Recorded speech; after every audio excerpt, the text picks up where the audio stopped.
What's up everyone, how are you all? Today we are back with another blazing Naruto story.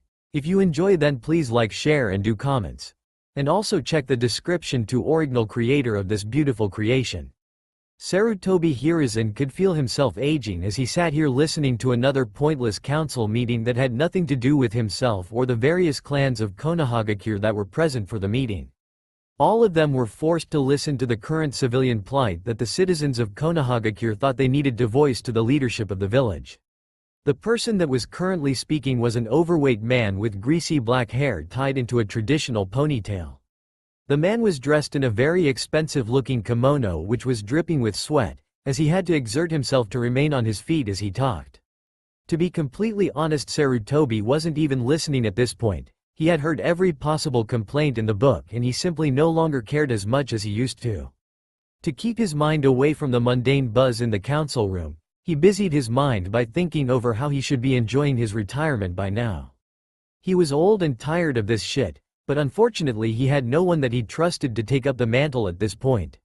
Sure, there were several candidates, such as Danzo, who was always putting the village first and was constantly trying to make the village better. But he was a war hawk and only saw peace as being stronger than your opponents, so you could control them. Hitaki Kakashi was a possibility in a few years, but he needed to learn to let go of the past and stop blaming things on himself. Tsunade, one of his students, had the similar issues as Kakashi along with a serious gambling and alcohol problem. Finally, there was Jiraiya, but Sarutobi didn't want to get into his issues, which in retrospect might have been caused in part by him. Sarutobi looked over the council room and thought about how bland the civilians were. Like a herd of sheep, they all seemed to be the same. They dressed alike, talked with that similar arrogant tone because they were rich, and to be honest he didn't know any of their names. There were 30 representatives for the civilian part of the village and most of them came from powerful merchant families, and yet there was nothing extraordinary about any of them. And to make matters worse, they seemed to be some of the most annoying people ever born. These people had no actual clout in the running in the village but thought themselves important because they held so much power among the civilians. Thus people in a vain attempt to gain more power had appointed themselves the Civilian Council of Konohagakure.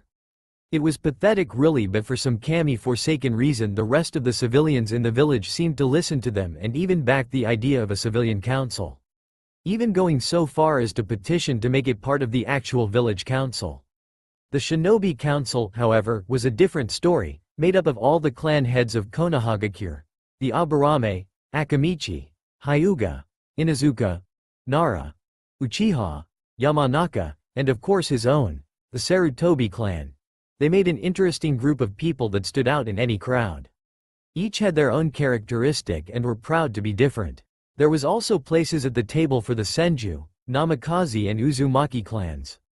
Unfortunately these seats were vacant as the only remaining Senju was Tsunade and the other two clans were believed to be gone, but the seats were kept as a form of ceremony and respect to the Yondaime and the Uzumaki clan respectively.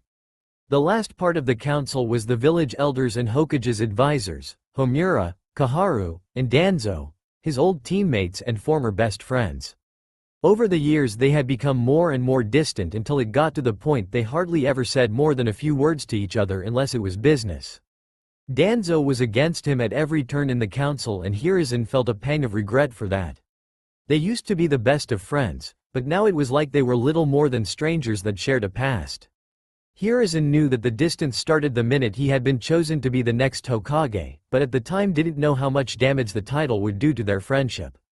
It was while he was reminiscing about his old friends and the different parts of the council that he noticed for the first time that all of the civilian council seemed nervous. In fact, they seemed beyond nervous and they were borderlining on anxious to be anywhere but where they were. As he observed them, he started picking up all the little things that had eluded earlier in his boredom. The way that some of them kept looking from the clock to him, the nervous whispers between 2 or 3 group members, and the fact that they all seemed to be sweating. His instincts were screaming at him and he tried to figure out why. He knew something was wrong, terribly wrong, but couldn't put a finger on why. Then it hit him, like a punch from the taijutsu expert of the village, Might Guy. How could he be so stupid? The air in the room began to fill with killing intent as Hiruzen Sarutobi became truly and utterly angry. With his hat covering his eyes, he began to stand as the civilian spokesperson fell silent. What have you done? His voice was barely above a whisper, yet in the silence that had settled in the room, it might as well have been a scream. He watched as his simple question caused most of the civilian council to flinch and become very nervous, while they all tried their best to avoid eye contact with the enraged Hokage. The room was completely silent, nobody wanting to be the first to break and risk the wrath of the man that could, without a doubt, kill all of them with minimal effort, having proven that fact in the 3 great shinobi wars. Surprisingly, it was a member of the so-called civilian council that broke the silence. He looked like any other male middle-aged civilian. He had brown hair, brown eyes and dressed in a simple, yet expensive, gray kimono. He stood up slowly, as if he was scared of making any sudden movements causing the Hokage's rage to be unleashed upon him. The eyes of the room moved from the still enraged Sarutobi to him as he addressed the Hokage. "What do you mean, Hokage-sama?" she stuttered out while shaking like a leaf, having had the focused killing intent of the Hokage set upon her. Hiruzen laughed and said in a voice that held a sharp edge. "Did you honestly think I wouldn't notice? Did you honestly think I wouldn't realize something was going on? I may be getting old, but I am far from senile. So why not just tell me what you have done?"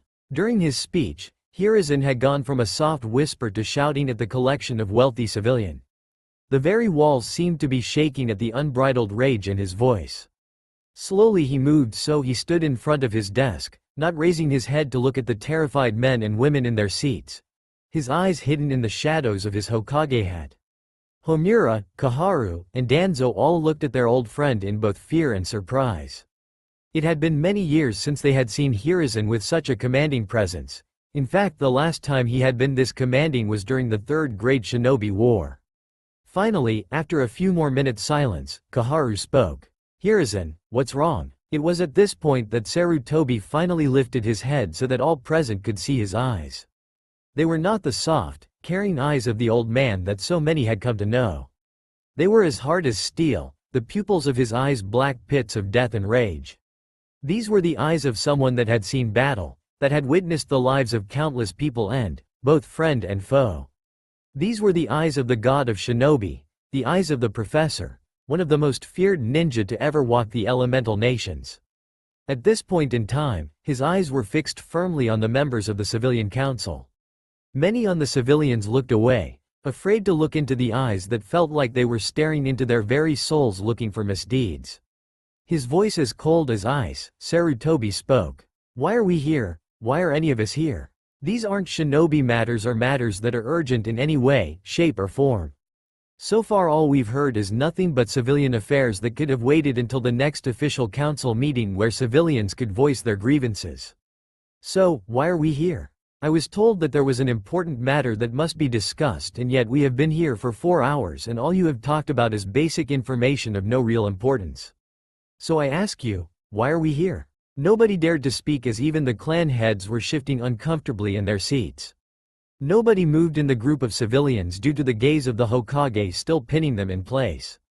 But the tension in the room was becoming more and more intense with every passing minute as the civilians got more and more nervous at the gaze and killing intent that the Hokage pushed upon them. It was then that he asked a question that had a unique effect on the room. "What is the date?" Those 4 words froze all those in the room, the civilians in fear and the shinobi in sudden realization as the topic of conversation became clear. Everything was quiet. Then the killing intent in the room seemed to increase tenfold. All the shinobi clan heads and, surprisingly, the 3 elders added their own killing intent to the Hokages and focused it at the civilian council. Suddenly, not being able to stand the killing intent in the room any longer, one of the civilians stood from her seat to address the gathered people. A woman in her late 20s, with pink hair, which is a common trait among the Haruno merchant family, and an expensive-looking white kimono with the image of a sakura tree in bloom. The fear she felt at the combined killing intent making her voice come out high and shaky. "We did what you were afraid to do. The Kyuubi is dead, all the people it killed that night have been avenged and the garbage that has plagued our streets has finally been done away with." It was then that an extremely pissed Inuzuka Sume shot to her feet, practical frothing at the mouth, and shouted back. "You are fools and are so blinded by your hate that you actually believe that a 6-year-old boy is the Kyuubi. Did it ever occur to any of you that if what you say was true, then we'd probably all be dead by now due to the Kyuubi flattening the village? The clan heads nodded in agreement with Soom's logic and continued to stare down the civilian council. Despite what many would believe, many of the shinobi in Konohagakure didn't hold a grudge against the boy. Some did, but they were mostly teenagers that lost everything in the attack 6 years ago. Even the ninja that did hate Naruto never acted beyond glares and harsh words. Every now and then a ninja would join in with the civilians if there was a mob, but those ninja that did participate never stayed ninja long after Sarutobi Hiruzen found out. If they didn't drop out of the shinobi program, they always seemed to be killed in action while on a mission. Before anything else could happen, the Hokage decided he had wasted enough time on the civilians and moved to the door of the chamber. "I don't have time for this. I need to try and stop whatever is happening before it's too late." That was all it took to snap the attention of the people in the room as the clan heads and elders all quickly moved to the doors, but before the Hokage pushed the doors open, he paused. Looking back at the members of the so-called civilian council, he left them with one more thing to think about before he left to stop whatever they had planned to do to Naruto. "If anything has happened to Naruto, anything at all, I will come back here and kill every single one of you. Anbu, make sure none of these worms leave this room before I come back." 5 animal-masked ninja appeared in the room, positioning themselves in such a way that any and all possible exits were blocked off. With that he pushed the doors open, only to stop dead at the sound that assaulted his ears. A scream unlike anything anyone in the room had ever heard echoed around the chamber. Hiruzen absently made a mental note that someone must have applied a silencing seal to the door and windows while they were in the room. It was the only way to explain why none of them had heard the bone-chilling scream that seemed to echo across the entire village. Hiruzen rushed out of the room, flanked by the clan heads and the village elders, intent on ending whatever the villagers were doing. They managed to arrive quickly, and when they got there it appeared the villagers were celebrating around a bonfire. But locating the source of the scream, Hiruzen's stomach dropped as he realized that it was coming from the fire. Hiruzen quickly ran through a series of hand seals before he called out his jutsu. Water style. Liquid bullet. The water bullet hit the flames and doused them with ease. The Hokage then rushed to the pile of smoking wood to see Naruto without any skin on his form. Muscle was showing all over his body and he appeared to be charred. The Hokage turned to the clan heads and said in a grim tone, barely restraining his rage and killing intent, "Kill them all, I don't want survivors. Any person that would do this has no humanity." The clan heads nodded and smirked as they turned on the civilian crowd that was watching them. The crowd stood no chance against the leaders on the various clans of the Leaf Village. As blood began to spill, Hiruzen stood up and body flickered to the hospital. He appeared right outside the hospital doors and quickly walked in holding Naruto in his arms bridal style. "I need a stretcher and several doctors now." The nurses looked at him before they moved into action to do as their pissed-off Hokage had ordered. Flashback. Hours earlier, Naruto sat on his bed in his apartment, staring at the floor blankly. Today was his 6th birthday and, like all his previous birthdays, he was spending it completely alone. He had no friends or family to spend what was supposed to be one of the happiest days of his life with, and it caused knots to form in his stomach. His apartment was made up of just 2 rooms, the main room, which had his bed, a table and a small kitchen which he didn't know how to use. The once white wallpaper that covered the walls of the room was peeling off due to age and neglect. Cracks covered most of the walls in the room where villagers either threw Naruto against the wall or broke it themselves using whatever they had on hand, and the carpet was covered in reddish-brown stains from all the times the villagers had broken in and beaten him to a bloody pulp. There was even places where the carpet had been torn up and showed the subfloor underneath. There was one window that looked out over the street, but it had several cracks and missing pieces of glass from where people had thrown rocks into his room. The only other room was what the old man said was supposed to be his bathroom. It did have all the basic things that one would find in a bathroom: a toilet, a sink, it even had a shower. The problem, however, was that he never had any hot water, so whenever he took one it hurt because it was so cold. He also learned that before he moved in, someone, after hearing that he was moving in, had disconnected the water pipe that went to the toilet and sink. This meant that he needed to put water in the holding tank himself when he wanted to flush the toilet. The problem with that, however, was that he could barely reach the top of the toilet. This room also was not immune to the rage of the villagers, as the mirror above the sink had cracks all over it from a villager punching it. The sink had a chunk missing from a villager hitting it with what Naruto assumed would be a pipe or bat. Naruto looked around his small apartment, and even with the issues he felt he was lucky the old man could get it for him. Sure, it was small, but it's not like he had much stuff anyway, and the stuff he did have was old and, in most cases, moldy, and it was far better than when he was living on the streets. The apartment at least gave him protection from some of the harsher elements that Mother Nature could dish out, as well as provide a place to call home. 2 years ago, on his 4th birthday, the orphanage had told him that they didn't have room for him anymore and threw him out, literally. One of the care workers had thrown him out by the scruff of his neck right into a pile of rotten food. The first few weeks had been hard as he had no food or place to sleep, but he learned rather quickly which bins would have food and which alleys would have boxes that he could sleep in. He even learned to avoid people at night, as if they saw him they would take away whatever he had managed to scrounge up or would stomp on the boxes he was going to sleep in. But to the villagers that wasn't enough, and that's when the beatings had started. Luckily, the old man had found him. He didn't trust him at first. It wasn't the first time someone had tricked him into trusting them, but over time his weariness of the kind old man in the strange clothes eased away. Sarutobi had been careful when he saw him, shocked as well. But after getting over it, he took a shivering Naruto to the hospital and, after getting him looked at, brought him to the apartment in which Naruto now lived. His distrust of people stemmed from one instance that he remembered. One time a nice, old lady had invited him into her house to eat when she found him looking through her garbage bins for food. The moment he was inside her door, she locked the door and proceeded to beat him with her walking stick, screaming and yelling at him, something about how he had killed her only son. Only after about 10 minutes of cowering on the ground as she beat him, was Naruto finally able to get away from her by jumping through a window. He received several large gashes from that incident and learned to avoid the kindness of others, or at least to be wary of it. It was also the first time he noticed that he healed very fast. When he had gotten far enough away, he had stopped and looked at his arms, which were filled with shards of broken glass from the window he had leapt through in his desperation to get away. Then, right in front of his eyes, the glass was pushed out of his skin and the wounds started to heal. He didn't know what to think, but just assumed that it was the same for everyone and, putting it to the back of his mind, didn't think about it again. That was about a year ago, and since then he never left the apartment, at least not willingly. All his food was brought to him, so he never needed to. Not that it stopped the villagers. The old man would visit him every now and then, but he hadn't had time as of late.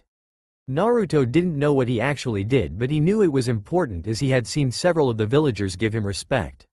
Lost in his thoughts, he didn't even realize that he had started singing to himself, his small, weak voice barely above a whisper. Happy birthday to me, happy birthday to me, happy birthday. Naruto, happy birthday to me, happy birthday, dear Naruto, happy birthday to me. By the end of the song, Naruto could feel the tears falling down his cheeks, but he still didn't make another sound. He just stared off into empty space, twin lines of water falling freely from his eyes. The tears washing away the grin on his face, showing the clear lines on his face where the tears had fallen. Why did he have to be alone? Why did the villages hate him? Why did they hurt him? Why did no one love him? Why?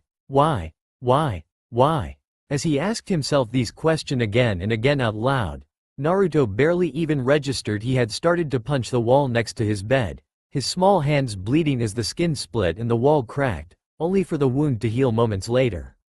The sadness finally became too unbearable, and Naruto threw himself on his bed and sobbed into the bare mattress, as the villagers had taken the sheets and pillows the last time they had attacked him. Meanwhile, Anbu Captain Hitaki Kakashi was looking through the window from his perch on the building across the street from the small boy's apartment. He watched a 6-year-old boy sing to himself as he cried, and punch a wall over and over again until his hand broke. His heart ached at the sight, and he wanted desperately to help the boy more than he had. No one should have to go through what that boy had, and defiantly not as young as Naruto. Kakashi had been the boy's guard ever since the Hokage had found him in a back alley. Naruto had been found half frozen from the cold and little more than skin and bones. It had been a miracle he was alive when the Hokage found him. When he had first seen the boy in the hospital, the silver-haired Jonin thought he was actually dead and, after spending about an hour just staring at his weak form, the Hokage had called him straight to his office and told him what had happened. In fact, the doctor said that any normal child would have succumbed to starvation at the point in which Naruto had been found. Originally, he had wanted to adopt him, but the civilians had argued that because Kakashi was an Anbu captain, his job was far more important to the village than looking after one child. The ninja council had refused his request, as they felt that the civilians had a point.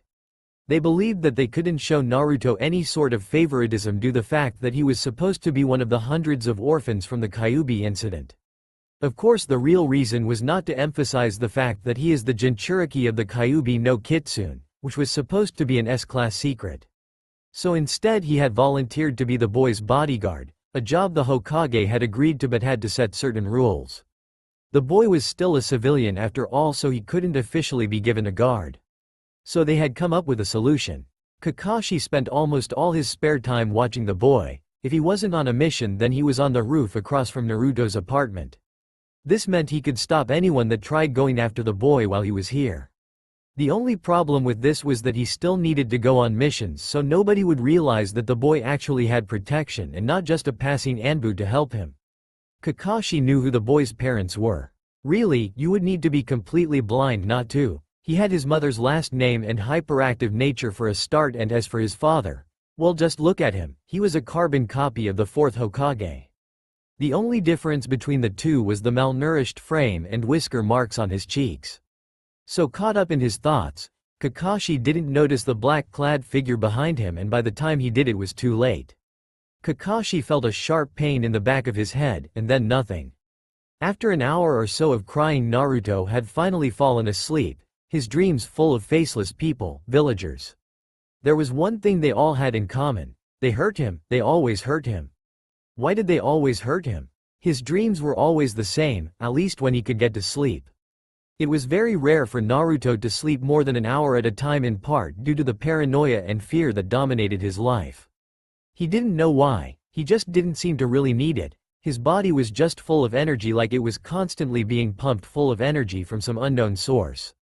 He knew it was strange due to his time in the orphanage. The other kids just seemed to be able to go to sleep whenever they felt like it, but Naruto always felt like he was ready to go. But on the rare occasion when he did manage to get to sleep, it was always the same. He would always have nightmares. Some of them, like the one he was having now, were of all the times he was beaten by the villagers. Other kinds of nightmares he had were of strange creatures, odd things that one would assume someone in a mental institution would dream up. Some of them didn't even seem to have a shape, nothing more than shades in the shadows of his dreams.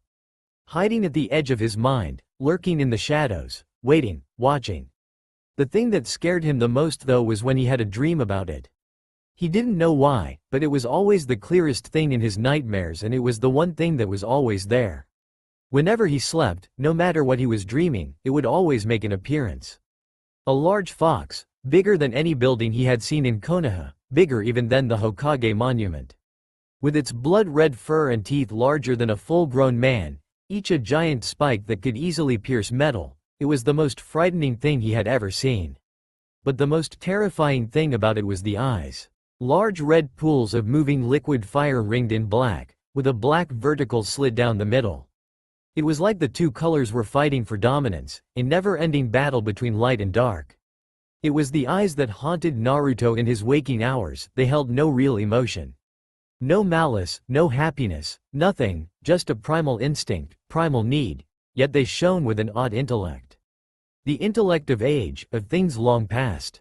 It was like the fox was both a raging beast, yet it held an intelligence as vast as the world. Naruto was woken when he heard loud banging at his door. Instantly he knew what was going on. It happened all the time. Sitting up in his bed, he just stared at the door, waiting, listening to the door strain against its assaulters. He knew from experience that there was no point in hiding, they always found him. He knew he couldn't run as they would track him down, and he really couldn't outrun some of the adult in the crowd. It didn't take them long to get through the door, as it had taken abuse before and was already partially broken. When they did, Naruto saw a large number of people crowded in the corridor outside his room. He recognized some of them from previous mobs: the middle-aged fat man that had no hair, the old man with the long white beard and one eye. Then Naruto's eyes landed on one of the most prevalent figures in these mobs, The woman with the pink hair. She was a regular when it came to his mobs. Hell, most the time she was the leader. With her pink hair and green eyes, she normally stood out in a crowd. She wore an elegant red dress with a strange white pattern and looked like she was going out for a night on the town, not leading a mob to beat a small boy. They just stood there in the doorway for a moment. The pink-haired lady had a smug look on her face, just staring at him. "Take this piece of filth outside." Her voice was cold, and without sparing him a second glance, turned around and went to wait outside. With those 3 words she had broken the floodgates. The men lurched forward and roughly grabbed the 6-year-old. Naruto could smell the alcohol on their breath, which was bad. It was always worse when they were drunk. After they dragged him outside, Naruto saw more people. This was very bad, as there had never been this many people before. For the next half hour the mob proceeded to beat, stab, and bludgeon the small boy until it seemed there was nothing left to hurt. Even through the pain, Naruto found himself making mental notes of what was happening. He was stabbed more times than he could count, but that wasn't saying much considering he was never taught past 10. He was bludgeoned with lead pipes, run through with farm equipment, kicked, punched, and slashed. Throughout the whole experience, Naruto never made a sound, not even to scream. He wouldn't give them the satisfaction. Even now he had his pride and he wouldn't let them take that away. This just seemed to make them angrier, but as soon as they stopped he started to heal, leaving nothing more than faint silvery scars on his skin. Unfortunately, after he was healed the mob would begin again. He didn't know how long they beat him. It could have been hours or minutes for all he knew. Every time Naruto was completely broken they would stop, wait a few minutes for him to heal, and then start again, repeating the torture over and over again. Eventually the pink-haired woman came back into view, though it took him a few minutes to identify her because his eyes had needed to regrow after they were stabbed and a rusted spoon was used to pull them out for the 5th time that night. Not that Naruto knew they were doing this. As far as he knew, he had just lost consciousness for a few minutes. Tie him to the post. Naruto was hurled up and dragged to a post someone had stuck into the ground, a pile of wood lying around the base. Naruto could smell accelerant in the air, and as they approached the post he realized that all the wood was soaked in it. Now, Naruto might be young and uneducated, but even he could see what was going to happen here. If he could have put up a fight as they tied him to the post, he would have, but he was still weak and was currently healing from the last round of the beatings. When he was secured to the post with ninja wire, the mob moved back and 5 people clad in black hoods, stopping anyone from seeing their faces, stepped out of the crowd and stood there, surrounding the unlit pile of wood. When the crowd had quieted down, the pink-haired woman stepped forward and stared at him with an empty expression on her face. After a minute of looking into his eyes she smirked, her eyes becoming filled with sick glee, and turned to address the crowd. "Tonight, we right the wrongs that have been done to us. Tonight, we take our revenge on this creature." At this point she threw her right arm out towards Naruto. The crowd began to cheer as her words got more and more heated. Someone in the crowd got so worked up by this that they threw an empty sake bottle at the beaten boy. After waiting for the crowd to settle down again, she continued where she had left off. 6 years ago, the Kyuubi attacked this village, destroyed our homes and killed our families. Tonight we take our revenge. This thing has the Kyuubi inside of it, therefore it is the Kyuubi. The Hokage may be fooled by its facade, but we are not. We see it for what it truly is, and tonight we finish what the Yondaime could not. Tonight, we kill the Kyuubi no Kitsune.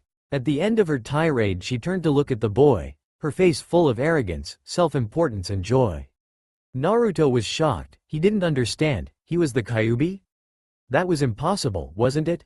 His thoughts flashed to his nightmares, to a giant red fox. What if it was true? What if he really was the Kyuubi? It made sense, he realized. The glares, the beatings, the hate. It was all because he was the Kyuubi. But if he was the Kyuubi, why didn't he remember? If he had killed all those people he would remember, wouldn't he? All these thoughts and more passed through Naruto's head, but before he had time to think the pink-haired lady raised her hands and looked at each of the 5 people around the fire. Light it up. With that the 5 hooded figures started to make hand seals. When they finished 5 voices could be heard calling out. Fire style. Grand fireball jutsu. 5 balls of fire simultaneously struck the wood, and lit it instantly due to the accelerant. It didn't take long for the heat to become too much for Naruto. He tried not to scream, to keep to his personal vow of silence, but he just couldn't. The pain was too much for him to bear, and with one deep breath, he let it out. All the years of pain that these people caused him, all the things they had done, he just let it all out. He screamed. He screamed so loudly that it actually made them stop cheering for a moment, but then the moment passed, and they started again. Soon he started to feel his skin bubble, melting off his body. It was indescribable. He was in so much pain as the skin slid off his body. Then he noticed, in his pain-fogged mind, that he was healing while he was burning. The thing that had kept him alive was at work trying to heal him as fast as his body burned. For 3 hours he screamed as the torture continued, but to him it seemed like a lifetime of burning, writhing in agony. Nothing but him, the flames, and the sound of laughter from the crowd that enjoyed his pain. Eventually, he felt the fire stop, but that just caused a new pain to arrive. He felt cold, very cold. He had become so used to the heat of the fire that he couldn't stop shivering, and the more he shivered only caused him more pain as the nerves screamed at him to stop moving. The last thing he saw before he was finally able to slip into the abyss that was his mind was the old man, looking down on him with a look of absolute horror and rage on his face. When Naruto next woke, he didn't know where he was, and frankly he didn't care. There was no more pain. He was numb, as though he had been sitting out in the cold too long. He felt nothing. He started to notice his surroundings, though his head was still a little foggy. Wherever he was, it was huge, some kind of underground cavern, solid stone walls all around him and a barely visible stone roof. To one side he noticed a giant gate in the place of a wall, but that wasn't what was weird about it. The strange thing was that it seemed to be held shut with nothing more than a piece of paper. Naruto also noticed that there were pipes running along the walls coming from the cage. As he stood up, he realized that he was knee-deep in some kind of strange water, which seemed to be flowing out from the cage. It took him a moment before he recognized that it wasn't water at all, it was blood. Yet Naruto still didn't care, as he'd seen blood many times in his life and held no fear of it, especially since he dreamed of becoming a ninja and knew the harsh reality of his chosen career path. It was then that he heard it, a low rumbling sound off in the distance. At first he thought it was thunder, but then remembered he was underground, or what he thought was underground. Whatever it was getting louder. Turning towards the gate, he grasped what he was hearing. Growling, very feral growling. How did he figure that out? Easy, by looking at the giant red fox on the other side of the gate. Naruto stared up into its face, into its fire-like eyes, the eyes that had haunted his nightmares for as long as he could remember. For the first time they didn't scare him. He felt empty, a shell, numb. The two just stared at each other for what felt like hours, until finally. It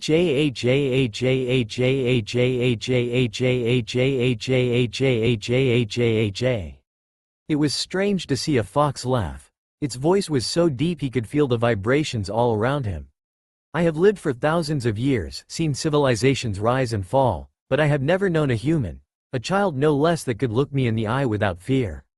Maybe you won't be such a bad host after all, for you must be either as foolish or as brave as they come. Ha ha ha ha ha. Naruto just continued to look at the giant beast before him with a blank expression on his 6-year-old face, showing no sign that he had even heard or cared about the fox's words. So it's true. You being here must mean the things the pink-haired lady said were true. Though I can't tell where we are, it does seem oddly familiar. His words made the fox's laughter stop instantly, a look of mild surprise crossing its face. The boy's voice just sounded wrong. It held no emotion, no feeling. It actually sent a shiver up the Kyuubi's spine to hear such an empty tone in a child's voice. It was then the fox took a good look at the boy. Naruto had on a plain white t-shirt that looked like it had come right out of the trash, a pair of black shorts with too many holes in them to be considered usable. His spiky blonde hair going in all directions, and 3 whiskers on each cheek that gave him an innocent but feral look, not that it had helped him with the villagers. But what really caught its attention were his eyes. His large blue eyes that were normally full of life no matter what life threw at him. Eyes that could brighten up the room just by being there, were now dead. They held no light in them, no shine of happiness, no flash of anger, nothing. They lacked the spark that one would see in the eyes of the living. Now, they were like the eyes of an old man that had seen too much and had given up, waiting for death to come and take him away. The Kyuubi didn't know what to think of this. It had seen eyes like that before, but only in people that had lived their lives and had endured great loss. Kyuubi had never seen it outside of that situation, especially not in the eyes of a 6-year-old boy. We are in your mindscape, a place in your subconscious mind. At the moment we are using it as well, you could say a bridge of sorts, in order for us to communicate. What you see around you is a representation of both our minds. Naruto thought about that for a moment, seeming to be getting his thoughts in order as he took his time looking around him. I see, I'm guessing the blood is you, which means that my mind is a sewer, or a boiler due to the pipes running through it. Interesting. That made the fox laugh again. It was starting to actually like this kid. Naruto just stared at the giant fox in front of him, his face completely devoid of any emotions as he met the beast's burning gaze without fear. Why? The fox just looked down at the boy in front of it with an amused gleam in its eyes. It would amuse me, what other reason do I need? Let's face it, you need all the help you can get. You're weak, it's pathetic really. I'm 6, how the hell am I supposed to be powerful at this age? Whatever, in your circumstance you need as much power as you can get to protect yourself. So you'll just give me a new bloodline with no strings attached? The fox looked thoughtful for a moment before its eyes took on a slight glimmer. Well, I guess you'll just have to owe me one, won't you? The fox paused here, to see how Naruto would react. All it got was a blank look for several minutes before. That's it? That's it. Naruto thought about it for a moment then agreed, what harm could it do? Okay. With that the Kyuubi sent as much of its chakra through the bars of its cage as the seal would allow. Slowly it made its way towards Naruto, who stood there, staring into the fox's eyes, seeming to ignore the bubbling red chakra as it slowly started to climb up his small legs, and after a moment covered his entire body. After a few minutes it started to soak into his body until nothing was left. It's done. So what can I do? You can be anything. Naruto looked at the fox for a moment. Isn't that just crap parents tell their kids to make them feel better? The fox looked at the boy, trying to tell if he was serious, a large sweat drop appearing at the back of its head. Well, yes, it is, but in his case it's literal. I gave you the ability to shapeshift, its only limitations are your imagination and size. The bigger or smaller the thing you change into, the more chakra it will take. Naruto thought about that for a moment. It did sound useful to be able to change into practically anything. How does it work? It's simple enough. Just picture the form you want to change into in your mind, and channel chakra through your body. I can be anything? Pretty much. Oh, I should probably warn you that if you're not careful you could lose control of the form, and go on a killing spree, slaughtering everything in sight. Sounds fun, right? I personally hope that happens at least a few times. Naruto just stared at the fox for a moment. It made sense, and he didn't really care one way or the other anymore. That seems like a fair enough trade-off. The fox just stared at the boy in front of it for a long moment, before bursting out in laughter. Ha ha ha ha ha. They really did break you, didn't they? Ha. Kami, this is the most fun I've had in centuries, ha ha ha. I mean, I thought the Romans and the Mongolians were brutal but this village just topped them. Naruto just stood there, staring at the fox as it continued to laugh. When the Kyuubi calmed down enough to stop laughing it turned back to the boy. Thanks for that. Woo, I needed it. Anyway, I think it's time for you to wake up, see you later kid. Before Naruto could reply he felt dizzy, and fell back into the water. When he opened his eyes he could see the old man leaning over him. Sarutobi Hiruzen had been sitting at Naruto's bedside for 3 days straight. Luckily, his old friends had stepped up to run the village for a few days. He had been skeptical at first of letting Danzo anywhere near his office, but it turns out he wasn't against him as much as he had thought. He had been, in his own words, trying to bring back his will of fire. It seems that he had taken it onto himself to try and challenge him, hoping that by going against what he believed in it would force him to regain the fire that he lost at the end of the Third Great War. Sarutobi had been so happy when he heard that he actually hugged the old cripple. Danzo still didn't agree with his ideals, but he did admit that he respected them, even if he couldn't believe in them himself. Homura and Kaharu apparently knew about this from the start, but not having the heart to do the same, started to distance themselves from him, not being able to see him that way. When the three had seen the look in his eyes at the meeting they had seen their friend again, the man that had lived through wars and countless battles. They had come to him the same night of the incident, as it was now being called, and told him everything. Since then they had been handling everything while he waited for the boy in front of him to wake up. They had caught most people from that night, at least the ones that were left after he let the clan leaders take the crowd down, but some had still gotten away. They had stopped 4 of the 5 ninja that had been involved, and they had been nothing more than a few no-named Chunin that had lost their families in the Kyuubi's attack 6 years ago. The rest that they had caught were just civilians, mostly drunk, and had all been sent to Ibiki and Anko in T&I. 3 days. 3 days, and there was still no response from Naruto, not a twitch or a groan, nothing. He was completely and utterly dead to the world. If it wasn't for the heart monitor, Hiruzen would have thought Naruto a corpse. Hiruzen heard the door to the room sliding open and turned to see Hitaki Kakashi entering the room. Kakashi had been in a deep depression ever since the incident. He wasn't wearing his Anbu uniform anymore, only his normal attire of a black bodysuit, his mask, his flak jacket, and his left eye covered by his forehead protector. It was all his fault. If he had been paying attention, this wouldn't have happened, and to have been jumped by some no-name Chunin. If nothing else, this whole experience had shown him that he had become arrogant, relying on the Sharingan and letting his other skills fade, which had left him vulnerable, and now Naruto was the one to pay the price. By the time he had come to it was too late, the damage was done. He had woken up just in time to see the Hokage go berserk, slaughtering the many people gathered around the burning 6-year-old. He was found a few minutes later on the same roof he had been sitting watching over Naruto, with his hands tied in ninja wire, by one of the Anbu that had been gathering up the few villagers that had gotten away. After discovering what had happened, and a quick talk with the Hokage, he had come to the memorial stone, and just stood there, staring at the names of his old teammate and sensei for 3 days. "I'm so sorry, Minato-sensei, Rin, Obito, I failed again," he whispered to the air. He decided that it was time to see if Naruto was awake. Turning his back to the stone, he took off towards the hospital.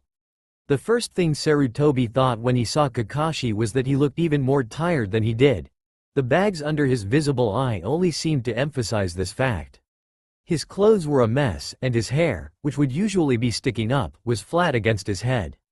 His shoulders were slumped towards the ground. He slowly walked into the room, and stood next to the Hokage, looking at the boy lying in the bed. "I don't blame you, Kakashi, it wasn't your fault. They got around all of us and you couldn't have known other ninja were going to come for the boy." The silver-haired ninja didn't react to the Hokage's words. He just stood there, staring at Naruto. Eventually he replied, his voice barely above a whisper. "I appreciate that, Hokage-sama, but it was my fault. I let my guard down. I became complacent and he paid for it.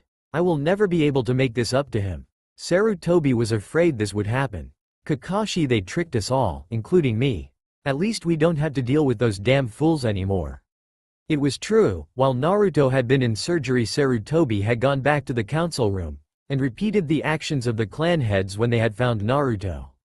The only difference being that he killed them all. Since then not a single civilian had approached the Hokage, as word had spread of the massacre, and the civilian part of the village was in no rush to organize a new group of advocates to go to the village council. Kakashi still didn't move his eyes from Naruto's form. "I guess." Before another word could be said between the two of them, one of the machines connected to Naruto started beeping rapidly. Startled, Sarutobi shot to his feet and leaned over while Kakashi ran into the hall shouting for a doctor. "Naruto! Naruto, can you hear me? Naruto!" Slowly, the young boy's eyes started to open. When they did, Sarutobi's, Kakashi's and the just arriving doctor's eyes all widened in a mixture of horror and shock, all 3 of them taking a step back, not even realizing it. They were the eyes of a corpse, lifeless, without the slightest hint of emotion in his once bright blue eyes. They were still the same shade of blue, but something was just missing. "Dear Kami, Naruto. What have they done to you?" whispered Sarutobi under his breath. Getting over his shock, the doctor quickly made his way over to the boy's bedside and, after taking a moment to check the many different machines that he was hooked up to, shone a small light in his eyes to test their reaction, trying to figure out what was wrong with them. When that was done, he stepped back, shook his head, and then turned to the other 2 men in the room. "He's conscious, and there's nothing physically wrong with his eyes. I'm sorry, there's nothing I can do at this point, seeing as he is at full health." With that he left, leaving the men in the room with the poor boy. A few minutes later Naruto started to whisper something. It was so quiet that the two shinobi in the room had to lean in towards the boy to hear him. "Why, didn't you just let me die? Why?" Those words broke both men's hearts. To hear such words coming from a 6-year-old boy was just wrong. Not able to stand it anymore, Kakashi left the room without a word, though the old Hokage could clearly hear the sound of something being thrown against a wall out in the corridor. Probably going back to the memorial stone, thought Sarutobi. It was a week later before Naruto was discharged from the hospital. He didn't say a word to anyone, not even the Hokage after that first sentence, just stared off into empty space. It worried Sarutobi greatly. There was also the fact that he hadn't slept at all for a week straight, and didn't show any signs of changing anytime soon. Kakashi hadn't come back. As Sarutobi led him to his apartment, Naruto absently noticed that the people were still glaring at him whenever the old man wasn't looking. He was covered from head to toe in bandages again, although there was now an opening for his mouth and eyes. The old man had found him some basic clothes to wear on the way. Ironically, they were the same clothes he had when in his mindscape talking to Kyuubi, only new. Sarutobi had tried to talk to him about the Kyuubi several times, but Naruto would just stare off into space, not saying a word. When they got to the apartment, the old Hokage stayed with him for an hour or so, making sure the boy was okay. Naruto just went about his business as if Sarutobi wasn't even there. Moving around the room, picking up the things that had been knocked over when the villagers had dragged him out, throwing away what they had broken and trying to fix what was salvageable. At least one good thing came out of this, thought the Hokage. He finally had the drive and complete power to do anything he wanted to help Naruto. Meaning, starting tomorrow night, Naruto would get a full Anbu guard watching over him 24/7. He had asked Kakashi to be the team leader, but the man had refused, saying that he couldn't look after him anymore when he had let him down and had caused him so much pain. Eventually, Sarutobi had to go back to work. He had been away for too long as it was, so saying goodbye to the unresponsive boy, he left the apartment, shaking his head at the thought of what had happened to the boy. As the day turned to night, you could find Naruto in the same spot as the night when they had come for him, just sitting on his mattress staring into an empty corner of the room. He didn't know how long he had been sitting there, and he didn't care. It was at this point that his door opened. He hadn't locked it, he didn't see any point, it never stopped them before, and it wouldn't now. He just kept staring at the wall. After a few minutes of nothing happening, he slowly turned his head toward the door, still showing no interest at what was going on around him. Stood in the doorway, an insane grin stretching across her face, was the pink-haired lady. It seemed that she was one of the few that gotten away from the old man. For a few more minutes he just sat there, staring into her wide, deranged eyes. Then he saw the knife in her hand. It looked like a simple 8-inch long kitchen knife, the same thing someone would use if they were preparing dinner. "Why didn't you just die? It was all planned out. I was going to be the one to lead the people of Konoha to the destruction of the Kyuubi. I was going to be a hero, but you just wouldn't die." Her voice was high, almost a screech, and as she was saying this she had moved further into the room. By the end of her speech, he made a mental note that she seemed to really like monologues for some reason. She had stopped right in front of Naruto, and stabbed the boy in the chest. He felt the pain as the blade pierced his skin, slipping through his ribs and puncturing his lung as a cold sensation started spreading around the wound. But Naruto didn't react at all, he didn't flinch, he didn't blink, he didn't even gasp. He just kept staring into her green eyes. This just made the woman angrier, so she kept stabbing, each time repeating the same word over and over again. Die, die, die, die, die, die, die. It was while she was stabbing him over and over that something inside Naruto just snapped. Before the woman could stab him again, he grabbed her by the wrist, seizing the hand that held the knife, and with the same emotionless expression he had been wearing until to that point, broke it in one quick movement. She was in such shock that she stood there, staring at her wrist for a full minute before she started to scream. Before she could get to a decent volume, Naruto leapt from his mattress, and pushed her to the ground, placing a hand over her mouth to silence her. Slowly leaning down so that his mouth was right next to her ear, Naruto made the first sound he had in a week. Shush. Shush, shush. When he pulled away again, his hand still placed firmly over her mouth, she looked up into the young boy's eyes. What she saw made her stop struggling, and instead she froze in terror. His eyes weren't empty anymore. They were filled with predatory glee at what was about to happen. Then he started to giggle, then chuckle, then laugh until it reached full-blown hysterics. After about a minute of laughing, he stopped and once again leaned down so that he was next to her ear and said, in a voice so full of childlike innocence it made a cold shiver run down the pink-haired lady's spine. "Will you step into my parlor?" said the spider to the fly. And with those words, the small boy's body started to change before her eyes.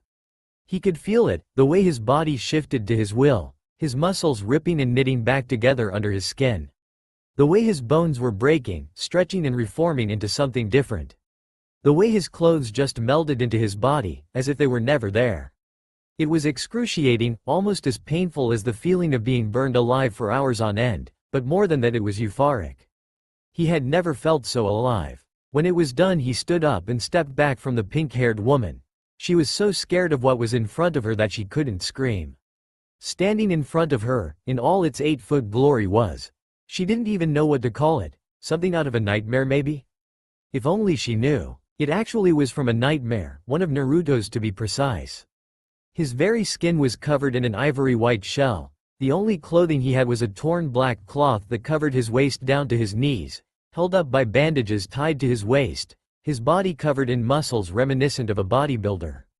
Long spiky blonde hair went down to his feet, and strange red markings covered his entire body, huge hands with long, bony fingers tipped in vicious scythe-like claws. He had what seemed to be white spikes with red tips growing out of his shoulders pointing in random directions and a long tail coming out the base of his spine, the end of which was a deep crimson, as if it had been dipped in fresh blood. But what really scared her was his face and chest. A demonized skull-like mask covered his face with long, sharp teeth spread in a horrifying grin with more of the red markings on the left side of its face. Cold yellow eyes ringed in black with a sickening glee shining in them as they stared down at her, and a hole in the center of his chest where his heart should be. Naruto just stood there a moment to admire himself in the reflection of the broken glass that was in his window. This was one of the creatures he had seen in his nightmares, right down to the last detail. He laughed, he couldn't stop himself. He absently noted that his voice had a strange echo to it, as if more than one voice was talking at the same time. The irony, for years this creature had haunted his nights. Now it would be the image he would use to haunt others as well. Without saying a word he bent down and grabbed the pink-haired lady by her throat, lifting her up easily with one hand above his head and, with no effort at all, threw her through the broken window onto the street outside. Jumping out after her, he then slowly made his way over to her broken body. She was covered in cuts and glass shards from the window. Both her arms were bent at odd angles, obviously broken in several places. She was still conscious, if only just. He couldn't have that. He wanted her fully aware for what he was about to do. Quicker than most eyes could see he speared her through the abdomen with the end of his tail, and held it there for a moment, listening to her gargled screams as blood rose in her throat. It was music to his ears. He then sent a small pulse of his chakra through his tail and into the woman on the ground at his feet. Instantly her eyes shot open. She started to scream as loud as her abused lungs would allow her, causing Naruto to stop yet again to listen to her screams. When he had enough of that he lifted up his right foot, and brought it down on her, mostly uninjured, left leg, shattering the bone. He tilted his head to the side in fascination as her screaming changed pitch, so he did it again with her right leg, then each of her already broken arms. Each time he did this she made a new sound. A platoon of 5 Anbu that had heard the screams and came to investigate, were watching in stunned silence as they saw some thing mutilating a woman. But what shocked them more was that it was the woman they had spent the last week looking for. She had somehow managed to get away on the night of the incident, and had avoided them ever since. A cat-masked Anbu turned to another with a dragon mask, asking in a clearly feminine voice, "What should we do, Captain?" The now identified captain remained quiet for a moment, staring at what was happening in stunned silence before replying. "You go and inform the Hokage, we will stay here, and try to subdue it, hurry." With that she was gone in a swirl of leaves. The 4 remaining Anbu jumped off the building they were stood on, running towards the creature. Spotting them out of the corner of his eye, Naruto grabbed his limp prey by the throat and held her to his chest to use as a human shield as he turned to face the Anbu, still cackling insanely. They stopped in their tracks, not expecting the creature to have seen them coming. Stepping forward, the dragon-masked Anbu spoke. "Drop the woman and get on the ground, do you understand me?" The creature just laughed at him. Then, slowly reaching around the woman's stomach, dragged his free hand. Naruto used the claw on his index finger to slowly cut a line across her stomach. For a moment nothing happened before a red line appeared, followed by a burst of blood, and the pink-haired woman's intestines fell onto the floor with a wet squelch. The Anbu were shocked at the act of brutality, but what was even worse was that the woman was still alive. But not for long. Just before the light left her eyes, the creature reached a hand around her neck, and with one quick jerk, pulled her head from her shoulders. What little blood was left in her body spurted out of the hole where her head once sat, covering Naruto's face. What he did next shocked the Anbu as, in his echo-like voice, he started to sing. "Ring around the rosy. A pocket full of posies. Ashes, ashes. You all fall down." At the end of the song he started to laugh again, the sound of his voice echoing across the village as he threw his head back and laughed. One of the Anbu, a large man in a bear mask, ran forward. "No, stop, we have to take it together," called out the captain, but it was too late. The bear-masked Anbu started to run through hand signs as he ran straight towards the beast, but before he could finish, the creature appeared in front of him, grabbing his arms just below the shoulders. The Anbu let out a scream as the hands got tighter and tighter, the arms falling to his sides limply, getting number by the second until, with a quick jerk, both his arms were pulled off just below the shoulder. But before he could get over his shock at the loss of his arms, Naruto used the one in his right hand, his club hitting him in the face so hard his head exploded in a shower of blood and gore. His laughter never letting up for even a second. Without further ado, the remaining three Anbu sprang into action. Wood style. Tree binding. Instantly long pieces of wood shot out of the ground and wrapped themselves around the beast's arms, legs, neck, and chest. Fire style. Great fireball. Wind style. Great breakthrough. The two jutsu joined together, the fire being fueled by the wind, turning white from the increased heat, stopping the laughter as soon as the attack hit. The Anbu released a sigh of relief, only to take a step back in fear when the laughter started again, if weaker than before. Nothing had ever survived that combination, nothing. When the smoke cleared they could clearly see the creature still standing, if only just. Its body was covered in what seemed to be cracks. As they watched, the shell-like skin started to move, like millions of maggots were curling under it as its body started to shrink.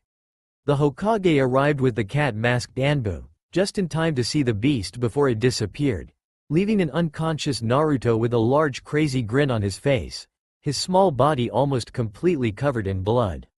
Looking at the bloodbath before him, then to the 6-year-old boy, Sarutobi Hiruzen could only say one thing. "Dear Kami, Naruto, what have you done?" Sarutobi slowly made his way down the dark corridor, a man in a long white doctor's coat just a few paces behind him with a clipboard in hand. Sarutobi wasn't in a rush. Honestly, he didn't really want to be here at all as the place filled him with an odd mixture of sadness, remorse and regret. With a poker face developed through years of war, Sarutobi asked the man behind him. Has there been any progress in his condition or mental state? The man didn't even slow down as he looked down at the clipboard in his hand. I'm sorry, Hokage-sama, there has been no change in his condition since the last time you were here. He has shown some new shifts, but that is just an example of his seemingly endless creativity at work. Sarutobi just gave a nod and kept walking towards his destination. The institute was a depressing place. It was built underground and was designed for the express purpose of housing and rehabilitation of shinobi that couldn't cope with the stress or responsibilities of the job. Those ninja that had let their guilt or grief overwhelm them, or that had given into their bloodlust. If a ninja had a mental breakdown, of any kind, they were sent here to be treated and contained. Because this place was designed to contain shinobi, it had the highest level of security possible. Built underground in the forest surrounding Konohagakure, there was only one entrance in and out, and it was manned by at a minimum of 5 Chunin or higher level ninja. On both sides of the corridor were solid steel doors with heavy locks and a small window so the workers and doctors could see into them. At the bottom of each door was a small locked hinged door. These were used to push food through. When he came to the last door in the corridor, he stopped. Taking a deep breath to calm his nerves, he looked through the small window in the door. It was more or less the same as all the other cells, white walls with a simple cot in the corner that was screwed into the floor to prevent the occupant from doing anything with it. What made this one stand out, however, was that the walls, floor and roof were covered in blue glowing seals. They were the only source of light in the cell and made it look like something out of a drug-induced dream gone wrong. Another thing that made it stand out from the other cells was the fact that there was dried blood on the walls and floor along with the seals. Finally, the other thing that set this cell apart from the others was that it was the only one that didn't have a shinobi. This was the room of one Uzumaki Naruto. After what had happened with the Haruno woman, Sarutobi had done all he could to help Naruto. Sarutobi had him watched constantly and had Naruto visit therapists under armed guard, but Naruto always managed to slip his guard. It was during one of those times in which he went missing that villagers started to go missing or were found dead. Naruto was later found with the blood of the deceased all over his person. Sarutobi had no other choice after this had happened several times, but to put him here in this depressing prison for the insane. The seals were applied by his old student Jiraiya, who had been beside himself with rage when he heard that his godson had not only been treated like something less than human, but had been driven into insanity. On that day it took a lot of convincing, but Hiruzen managed to keep the Sannin from waging war against the village. Hiruzen shuddered to think of the damage Jiraiya and his summons could do before being taken down. The seals were designed to do two things according to Jiraiya. The first was to strengthen the walls of the cell to keep Naruto from using his shifts and advanced strength from damaging them, and the second was to constantly drain as much of Naruto's chakra as possible to attempt to keep him from hurting people. It turned out that because of the amount of healing the Kyuubi had done to it, Naruto's body had been practically saturated in its chakra. This had resulted in Naruto gaining chakra reserves far beyond what was thought possible even for a Jinchuriki. If anyone other than Naruto was to go in that room with the seals active, they would be killed in a matter of seconds. As it was, the seals only seemed to make him slightly tired, and Sarutobi made a mental note to recall Jiraiya to the village to increase the power of the seals. When the boy had first been admitted, they had sent a Yamanaka to try and assess his mental state. That had been a mistake. He was now in a white padded cell next to Naruto's, raving like a lunatic about nightmares, monsters and darkness. A few weeks later a doctor had gone in to try to talk to the boy, and that was the source of the dried blood on the walls and floor, as they weren't willing to risk another life to clean up the mess. Looking into the room, Sarutobi started to panic when he didn't see anyone in the room. He was about to turn around to ask the doctor where Naruto was when he jumped back from the door, heart beating a mile a minute, when a face appeared just on the other side of the glass. But it wasn't Naruto's. The face in the glass was that of a pale girl with long, messy neon green hair that had grim visible in places. She was so pale she had an almost blue glow to it from the seals. She had dark rings around her mouth and glowing orange eyes with silted pupils, a small smirk on her face as she looked at Sarutobi. Just looking at her sent shivers down the old Hokage's spine. "Stop playing games, Naruto, I'm not in the mood for it today." The girl's smirk turned into a full-blown grin at the old man's words, showing her slime-covered black teeth that appeared to all be filed to a point. "Ah, you don't want to play with me? That's not fair. The doctors are boring, they've seen most of what I can do. But you, I've got so much I can show you." Her voice sounded so innocent, like the tinkling of small bells. It didn't seem right that a voice like that would come out of something so twisted. The Hokage didn't say anything, just stared into her bright orange eyes with no fear or emotion. Eventually, after the two had stared at each other for a few minutes, the girl broke eye contact and pouted. As the two men watched, they could see the face change into that of a blonde-haired, blue-eyed boy. His face covered in bandages. "You're no fun, old man." Turning his back to the door, Naruto walked away and jumped onto his cot in the corner. This gave Sarutobi and the doctor that was accompanying him a good view of the boy. He had grown. When he was first brought here he was barely 3 feet 5 inches and very malnourished. Now, he was 4 feet 6 inches, and still growing. He was still very thin, but no matter what the doctors gave him he wouldn't put on weight. He was wearing a modified black straight jacket with a hood attached at the back of the neck, the sleeves hanging down past his arms, almost touching the floor. Plain black trousers going down to just above his bandaged feet. No skin could be seen due to the bandages that covered his skin. He just lay there, staring at the reinforced concrete roof of his cell. Every now and then he would break out into chuckles, as if someone was telling him jokes that only he could hear. If only they knew. How have you been, Naruto? He didn't answer straight away, but when the Hokage was about to ask again he spoke. I am how I am and I'm not how I'm not. More laughing. Sarutobi sighed again. He was used to this, getting roundabout answers that didn't really tell him anything. He was about to turn away when he heard Naruto call him back. Hey, old man. Yes, Naruto. As he looked back at the boy he could see him trying to hold back more laughter. What has no legs, no arms and goes a-h-h-h-h-h-h-h-h-h-h-h-h?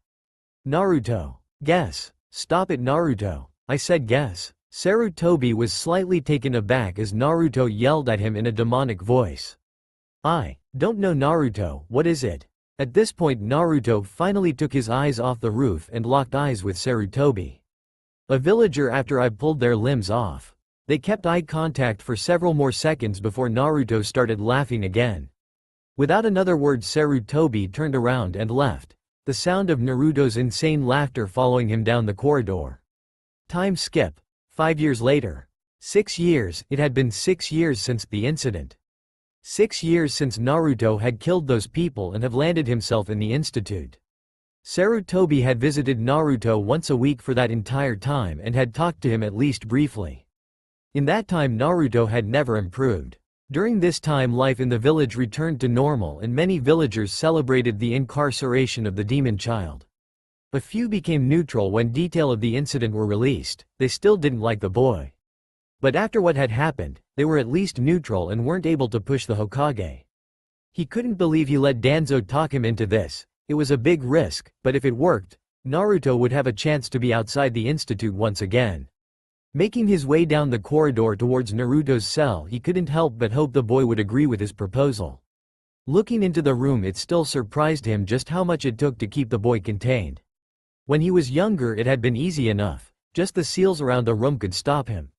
But as time went by they found out that there was a side effect to the seals. Since the seals were on all the time, Naruto's chakra coils had been under a constant strain for 6 years. This had the result of his already unbelievable reserves growing even larger and larger. So every year they needed to increase the security as it constantly took more and more to keep Naruto from being able to escape at will. The walls were the same, covered in seals and dried blood, but now there was no cot in the corner. Naruto was kneeling in the center of the cell. A thick black metal collar around his neck was bolted to the floor with thick black chains. Naruto's hands and feet were cuffed as well and the cuffs were chained together and to the floor to limit his movement as much as possible. All the chains covered in the same seals as the walls. The boy looked up when he noticed Sarutobi standing at the window to his cell. Naruto didn't say anything, he just stared at him with that insane grin that Naruto had become so well known for among the staff. How have you been, Naruto? I am how I am and I'm not how I'm not. This had become a routine for the two. It was almost enough to bring a smile to the old man's face. It was one of the few things Naruto did that didn't have any malicious intent behind it. I have a proposition for you. At the mention of the proposition Naruto got an odd look in his eye. This was new. After making sure he had Naruto's full attention Sarutobi continued. You can't spend the rest of your life here and a majority of the council agrees as they believe you to be an asset to the village. So we have decided to offer you a chance to become a ninja of Konohagakure. There was a moment of silence before Naruto's grin spread even wider. I'm listening. You would need to behave. No killing or mauling any civilian, clients, classmates, teammates, teachers or other shinobi of the leaf. I think I could do that. This brought a smile to the old man's face. Naruto had agreed and that is all Sarutobi needed.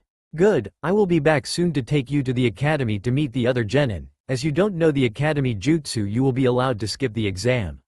Seeing as you are, I don't think you will have a problem with ninja life. As he turned to go and fill in the necessary paperwork he stopped when Naruto asked him a question. Hey, old man, I can still kill other ninja, right? At the end of this he was starting to chuckle to himself.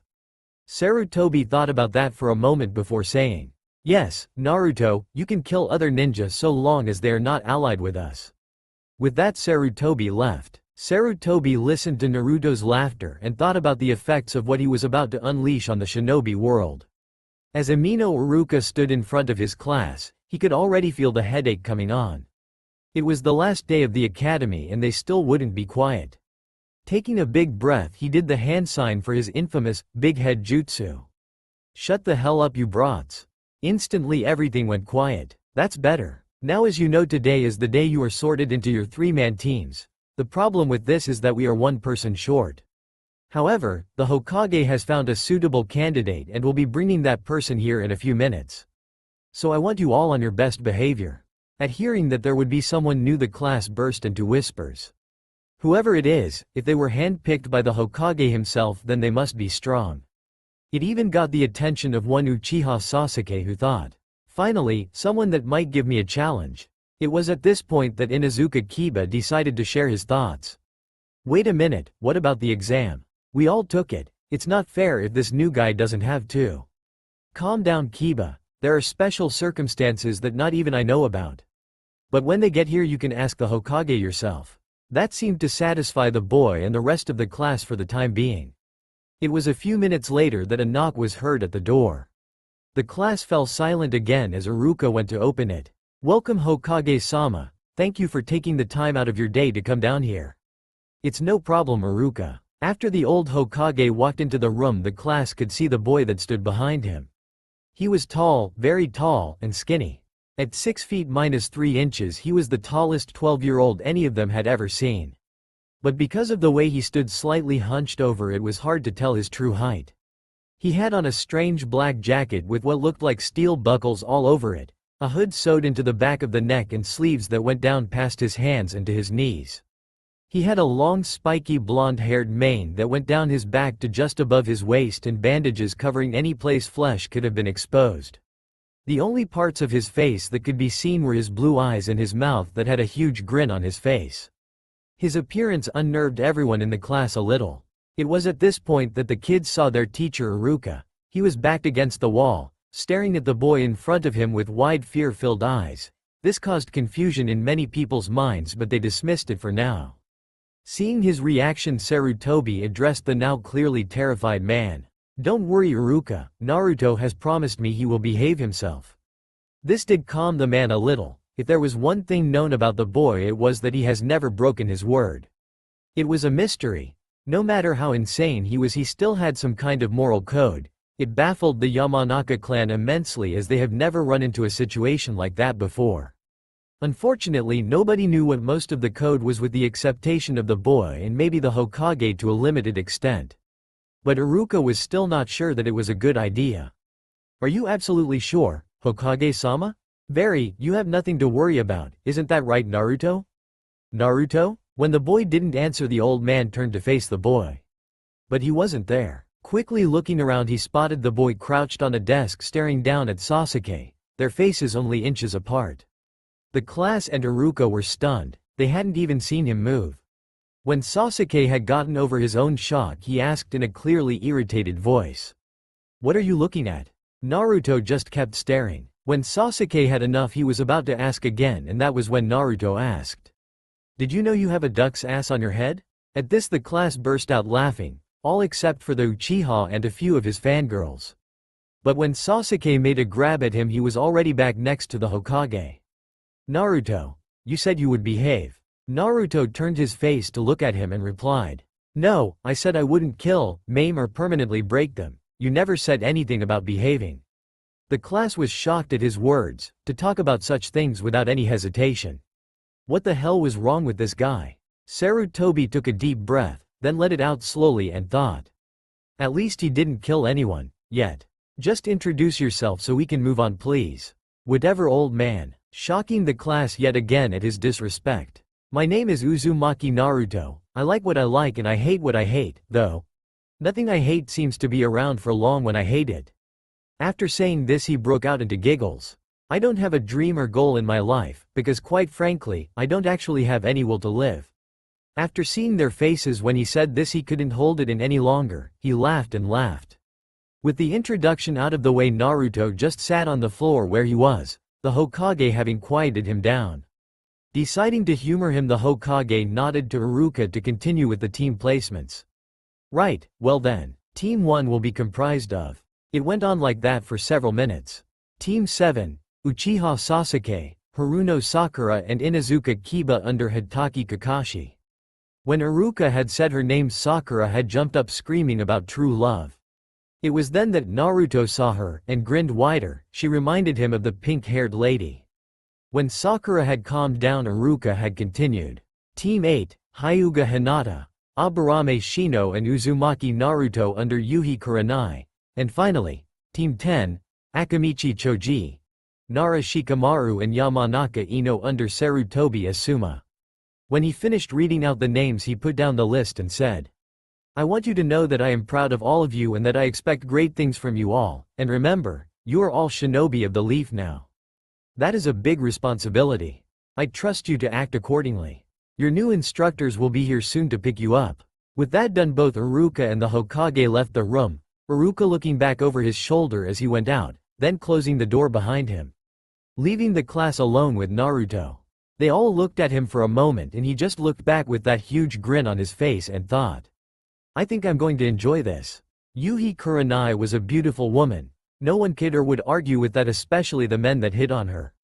She was an average height for a woman at 5 feet 6, with long brown hair that cascaded down her back and a wonderful hourglass figure that was the envy of almost every woman in Konohagakure. Her clothes were made of what appeared to be bandages, with one red sleeve, white shorts and a mesh undershirt. She wore almost no makeup since she didn't really need it. Just some red lipstick and blue eyeshadow, and with her exotic red eyes she was without a doubt one of the most beautiful ninja in the village. She was also very nervous. She had been called into the Hokage's office ahead of the normal Jonin-sensei meeting time and she really didn't know why. She was shown into the room and stood nervously in front of the village's leader waiting for him to address her. The Hokage finished signing a document before he put down his pen and looked up at Kurenai. I am glad you are here and I am sure you wondering why I asked you here early. Kurenai nodded. I am just concerned I won't be getting a team this year. You will be getting a team this year, you don't have to worry about that. The reason I asked you here is to talk about who will be on your team. Alright, but why couldn't that have waited for the normal Jonin meeting, sir? Because frankly I am giving you a very special student this year. Alright. Who will I be teaching then? I have made your team into an information gathering and infiltration team with an element of frontline assault for when the mission become fucked up beyond all reason. You will be training Hyuga Hinata, Aburame Shino and Uzumaki Naruto. Hokage-sama, you can't be serious. That boy is dangerous. Kurenai had an incredulous look on her face. Maybe the old man's age was finally catching up to him. She knew of the boy, hell everyone knew of him. She didn't blame him for being the Kyuubi container, if anything she felt sorry for him. But he was put in the institution for a reason. Kurenai, calm down, I know what I am doing. Do you think that I would put you or your other students at risk? Despite what many think, he is not as dangerous as the villagers would like you to believe. With all due respect, he was put in a crazy house for broken ninja for a reason. He killed innocent people. How could you say he is not as dangerous as they say? Sarutobi looked at her for a long minute before he sighed. Kurenai, I'm disappointed in you. Those words shocked her, but before she could say anything he continued. As a ninja you should always look underneath the underneath. And as an intelligence gatherer you should know better than to listen to hearsay from a group of bitter villagers, especially when they have never had anything to back up their claims. Did it ever occur to you that if those villagers were innocent that Naruto would have been put to death? Kurenai's eyes widened at the implications. But, if that's true, I don't understand. I thought you put him in the institute because he was dangerous? I did, but at the time there were too many holes, too many things that didn't add up, so I looked into it further. It turns out that Naruto, in the few weeks leading up to him being put in the institute, never technically did anything wrong. Kurenai was about to object to this, but again the Hokage continued before she could. In the case of Miss Haruno, self-defense, there was never any doubt about that. It was the way that Naruto handled it that set off alarms, but the others. Here Sarutobi took out his pipe and lit it, taking a deep breath before he continued. The three men, self-defense, turns out they were drunk and attacked him. The two men in the ally, it was later found out that they had been attempting to rape a young girl. Naruto stopped them and even took the girl back to her house. The orphanage's care workers, we found out they were selling children into slavery outside the village. Every one of the people Naruto killed was later found to have either attacked him first or found guilty of crimes against the village that carried a death penalty anyway. Kurenai didn't know what to say. How could she have been pulled in by the villagers so easily? She prided herself on her ninja skills. But this was a huge mistake on her part. But then something occurred to her. But Hokage-sama, if this is true, then why was he kept in the school? Surely he should have been released when this was found out. Why did you leave him there? At this question the Hokage got a sad look in his eyes. Because he asked me to. Again, Kurenai was shocked. Nobody asked to be kept in such a horrible and isolating place as the institute.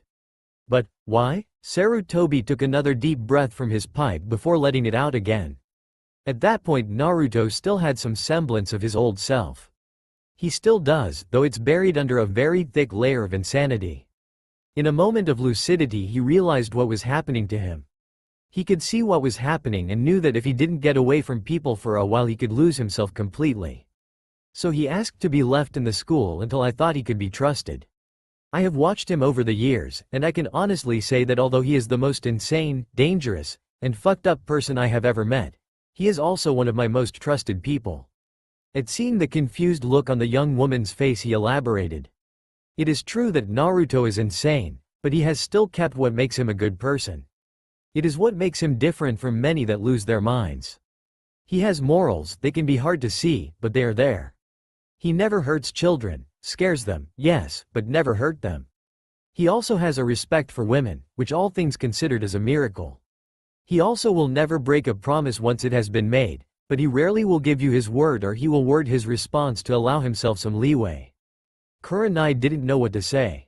Naruto just didn't make any sense to her, but that wasn't really surprising since Naruto didn't make sense to anyone. However, this made her stop her train of thought. There is a problem that you need to be aware of with Naruto.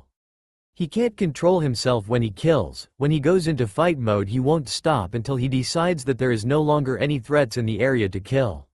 He will make anyone that he deems worth killing go through extreme pain before he will let them die. He has been known to scare Anbu with his methods, both psychological and physical. To be honest, Anko and Ibiki have watched Naruto to learn new ways of getting information out of people. I was even at one point letting Naruto out just so he could help train Anbu. That worried Kurenai. Anbu were trained to be fearless, to not let anything bother them, and they are the best of the best. But for his methods to spark interest with Anko and Ibiki means he had to be extremely good. If Anbu were scared of what a 12-year-old boy could do, then he had to know what to do to get under people's skin. Taking a deep breath, Kurenai asked, "Can you tell me anything about his abilities? As far as I know this kid has never had any sort of training? If he is going to be on my team I need to know what to expect." This made Sarutobi smile as she was willing to give Naruto a chance. He has enhanced senses far above that of an Inuzuka, enhanced strength, reflexes, and he is able to process information at an astonishing rates. He has been out of the school for only 2 days and has been at the Konohagakure library the entire time reading. I have been testing his progress and comprehension on the books he has read since he started, and he went from being unable to do math to doing basic algebra. His reading speed and ability has shot up from that of a 6-year-old to that of someone easily in their 20s. He has already read through the entire academy curriculum and I have tested him on it. He got a perfect score for the information portion. While he is not reading every book, he is certainly gathering and learning information that he feels he needs, and if he continues to act this way, I am considering giving him access to the village technique vault just to see how many techniques he can read, practice and master, although I might have to restrict him to the lower level techniques until he makes Chunin. This surprised Kurenai. To be able to read and understand so much information in such a short time was truly amazing. He also has a bloodline. It has been designated as shapeshifter as he is able to become almost anything. If he can picture it in his mind he can more than likely become it. It is similar to the transformation jutsu. But unlike the transformation jutsu he physically changes his body. The implications of this were spinning through Kurenai's head. To be able to become anything, the potential was practically limitless. However, there is a catch. The longer he uses it the harder it is to keep it up, or in some cases, to come back. From what he has told me he is currently able to hold a basic shift, as he called it, for 3 days, but the more complex it is the harder it gets. He said a basic shift is anything that keeps the general humanoid shape and isn't any bigger or smaller than his current size. This made perfect sense to Kurenai. With every bloodline there was always a weakness. She also now understood why he was on her team. With a bloodline to change into anything, he could make a great intelligent gatherer, and with his heavy hitter abilities, he could cover the rest of them if they needed to retreat or escape from a tough situation. She was broken out of her thoughts when the Hokage stood up from his chair. "I'm sorry Kurenai, but I need to go and check on him now," before he decided to put some of the information that he has gathered to use and moves on to something else that would not be as beneficial to the village. "I hope I can trust you to teach your future students to the best of your ability." Standing up from her chair, Kurenai did a small bow to her leader and replied, "Yes Hokage-sama, I understand and I welcome the challenge." Kurenai waited outside for the rest of the Jonin and the meeting went on without any problems as everyone was given a team to teach and train. After the meeting the Jonin went out for lunch. She was now on her way to meet her team with the other senseis and just couldn't stop herself from feeling nervous, only for all the Jonin to stop at the door when they heard the voices inside the room. They all sat in silence for a few minutes, just staring at the strange boy in front of them. He was just sitting there, looking around the room with that creepy grin on his face. Eventually Kiba, being the hyperactive loudmouth he is, took it upon himself to break it. Standing up from his seat he made his way to the front of the room where Naruto was sat, smirking to himself, not seeing Akamaru shrinking back into his hood and shaking slightly. "So, you're the guy that was too good to go to the academy like the rest of us. You don't look so strong. I bet you don't even know any jutsu." Naruto just sat there for a moment, looking up at Kiba. Slowly, standing up, he looked Kiba in the eyes and asked, "What's a jutsu? Wait, now I remember reading about that. Unfortunately, no, I do not know how to perform any of those yet, just haven't had the time to try out the ones I read about." The other children in the room looked at Naruto incredulously. What kind of ninja didn't know how to perform a jutsu? Kiba started laughing and pointing at Naruto, and then so did the rest of the class. You don't even know how to use a jutsu, huh? Where have you been for the past few years? Locked in a cell aligned with chakra sapping seal inside a mental institution for dangerously insane ninja. That turned the laughter into shocked silence. Was he serious? What the hell? You're joking, right? Nope, the people there were really boring. Hey, did you know you need a bath? You smell like dog piss. This got to Kiba. Nobody embarrasses him in front of his class, nobody. What did you say? I am going to fucking kill you. In his rage Kiba charged at Naruto without thinking. But before Kiba could lay a hand on him, Naruto had his right hand on the back of Kiba's head and was slamming it into the ground, or so it seemed. Just before Kiba's face connected it stopped. Bending down, Naruto said to him, loud enough for all to hear. "I have killed people for attacking me, and the only reason I haven't killed you is because I promised the old man I wouldn't. But know this, the next time you try to do that you won't be able to walk away. Think yourself lucky I left you unscathed this time." And with that he let Kiba fall to the ground, his grin still on his face. Kiba shuffled away as quick as possible, and then made his way back to his seat. The room was quiet again, no one knowing what to say after that. Hell, no one even want to look towards Naruto after that. What no one expected though was for Sakura to slowly get up from her seat and make her way over to Naruto, Ino trying to tell her old friend to come back. When she was in front of him she asked, "You said your name was Naruto?"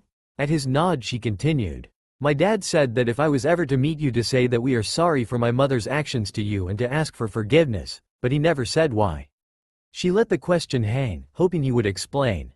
Naruto just gave her an odd look for a minute, before his grin faded into a genuine smile. "Thank you, and tell your father that there is nothing to forgive. Her actions were her own, and I hold no grudge against you or your family." At hearing this Sakura let out a breath she didn't know she was holding. "As for what she did, I can honestly say that your mother made me what I am today." When he said this, his grin returned in full force and he began to chuckle. It sent a shiver up her spine, as well as all those in the room, but before anyone could comment further on this the door opened and a group of people walked into the room. One by one they introduced themselves as the leaders of their respective teams and took their respective teams out of the room. "Team 8, I'm your Jonin sensei, Yuhi Kurenai. Please follow me." Shino, Hinata and Naruto followed her out of the room. Hinata, Shino and Naruto said nothing on their way to the training ground, all lost in their own thoughts. Shino and Hinata didn't know what to think of the boy. He seemed strong, but from what they had seen he was completely out of his mind. Naruto was staring at his hand intently as a beetle had landed on it, and he was smiling the whole time it was there. To anyone watching him it would appear as if that beetle was the most interesting thing in the whole world. This caught Shino's attention as it was his beetle that he had sent out. He had put one on Hinata as well, but he didn't need to test her. Shino wanted to see if Naruto would kill it, but Naruto just seemed fascinated by the creature. He even noticed that Naruto began to push chakra into his hand to let the bug eat it. This really caught Shino off guard. Kurenai was trying not to smile. She had heard everything that had gone on in the room and was happy to know that he didn't hold a grudge. Or kill the Inuzuka boy for that matter. But she didn't notice Naruto feeding his chakra into Shino's beetle, as she didn't know all the ins and outs of the Aburame clan's bugs. And Naruto was thinking, I wonder what I can do with this beetle, and I wonder if it eats wood. I wonder what wood tastes like. I bet it tastes like starch. Wait, what does starch taste like? When they had come to training ground 8, Kurenai motioned for them to sit down. When they were all seated she spoke. Right, my name is Yuhi Kurenai. I am 24 years old and I'm going to be your new sensei. I specialize in genjutsu and traps, I like reading and training, and my dream is to prove that women can be just as good at being ninja as men. Now who wants to introduce themselves next? Shino raised his hand and began to speak in a stoic monotone. My name is Aburame Shino and I am 12 years old. I specialize in my clan's jutsu. I like studying new insects and training with my hive, and hope to prove that my clan is not weak just because we use insects, and to surpass my father as a ninja and as a clan head by being able to control and hold more hives than him. Nodding at this, Kurenai turned to Hinata. I'm Hyuga Hinata. I am 12 years old and ISP specialize in my CL clan's jutsu.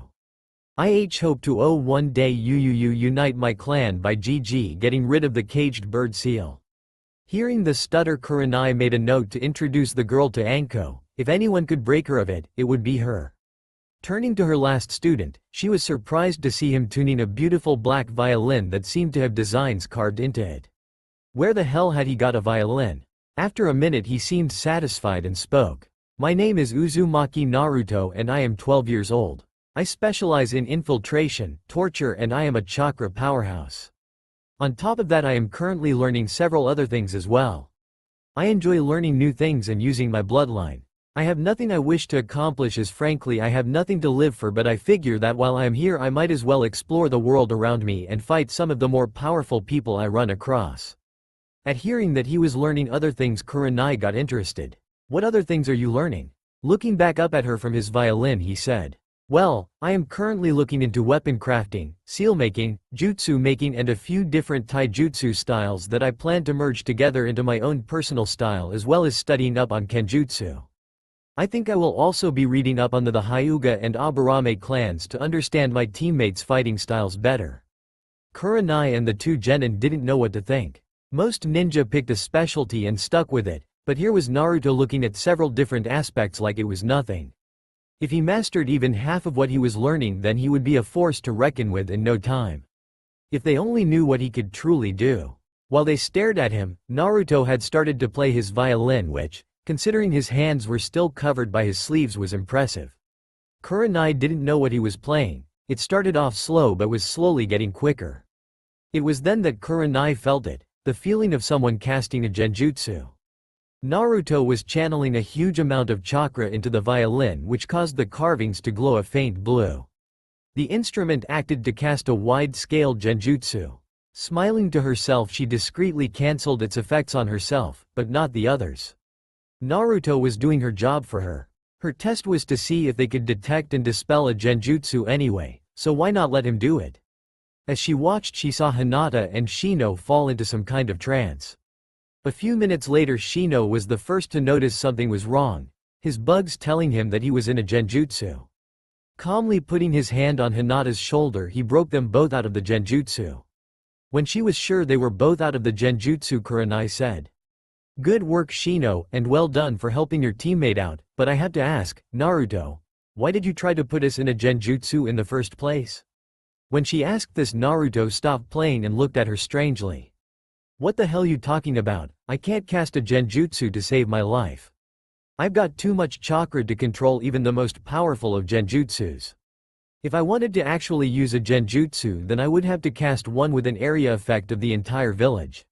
This surprised Kurenai. He was right, he did have too much chakra to do genjutsu, but she had assumed that was why he was using a violin as a means to control and as a catalyst.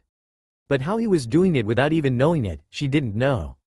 She would have to talk to the Hokage about this. Naruto, are you saying you didn't know you were channeling chakra through your violin while you were playing it? Of course I was, it's something I read in a book about chakra control. This is actually my 5th violin in the last day, they kept exploding because I was pushing too much chakra into it. Had to put a reinforcement seal on this one, that is what all these carving are actually. The casual way that he said this made her laugh. As if exploding violins were normal, although, this was Naruto after all, who knew what went on in his head. Hinata and Shino were confused, so asked, "WWW, what do you mean Kurenai sensei?" "I agree, I don't understand." Turning to face the two, Kurenai said, "It's quite simple really, Naruto here was channeling chakra through his violin and it acted like a catalyst for a sound-based genjutsu, which I would like to point out are more powerful than normal genjutsu. But the interesting thing is he did it without knowing he was doing it. The genjutsu acted on its own and hypnotized us." None of the genin knew what to say to that. Then Naruto started to laugh. When he had calmed down, Kurenai told them, "Now, normally this would be where I give you your true genin exam, but seeing as Naruto beat me to it, you all pass. Congratulations, you are all now official genin of Konohagakure. Meet me here tomorrow at 6 a.m. and we can start your training." With that, the 3 genin left to do their own things. Letting out a deep breath, Kurenai stood up and left to report to the Hokage. She never noticed that Naruto had come back to the training grounds. Walking up to the tree he had seen earlier, he pulled a branch off and bit into it. Yuck, tastes like wood. Meanwhile, Shino was walking home when he sensed the beetle that he had placed on Naruto returning to him. The second the beetle returned, it had started mixing with the hive. He immediately knew something was off. The beetle seemed stronger, and it seemed that any beetle that was near that one started to get that boost of strength.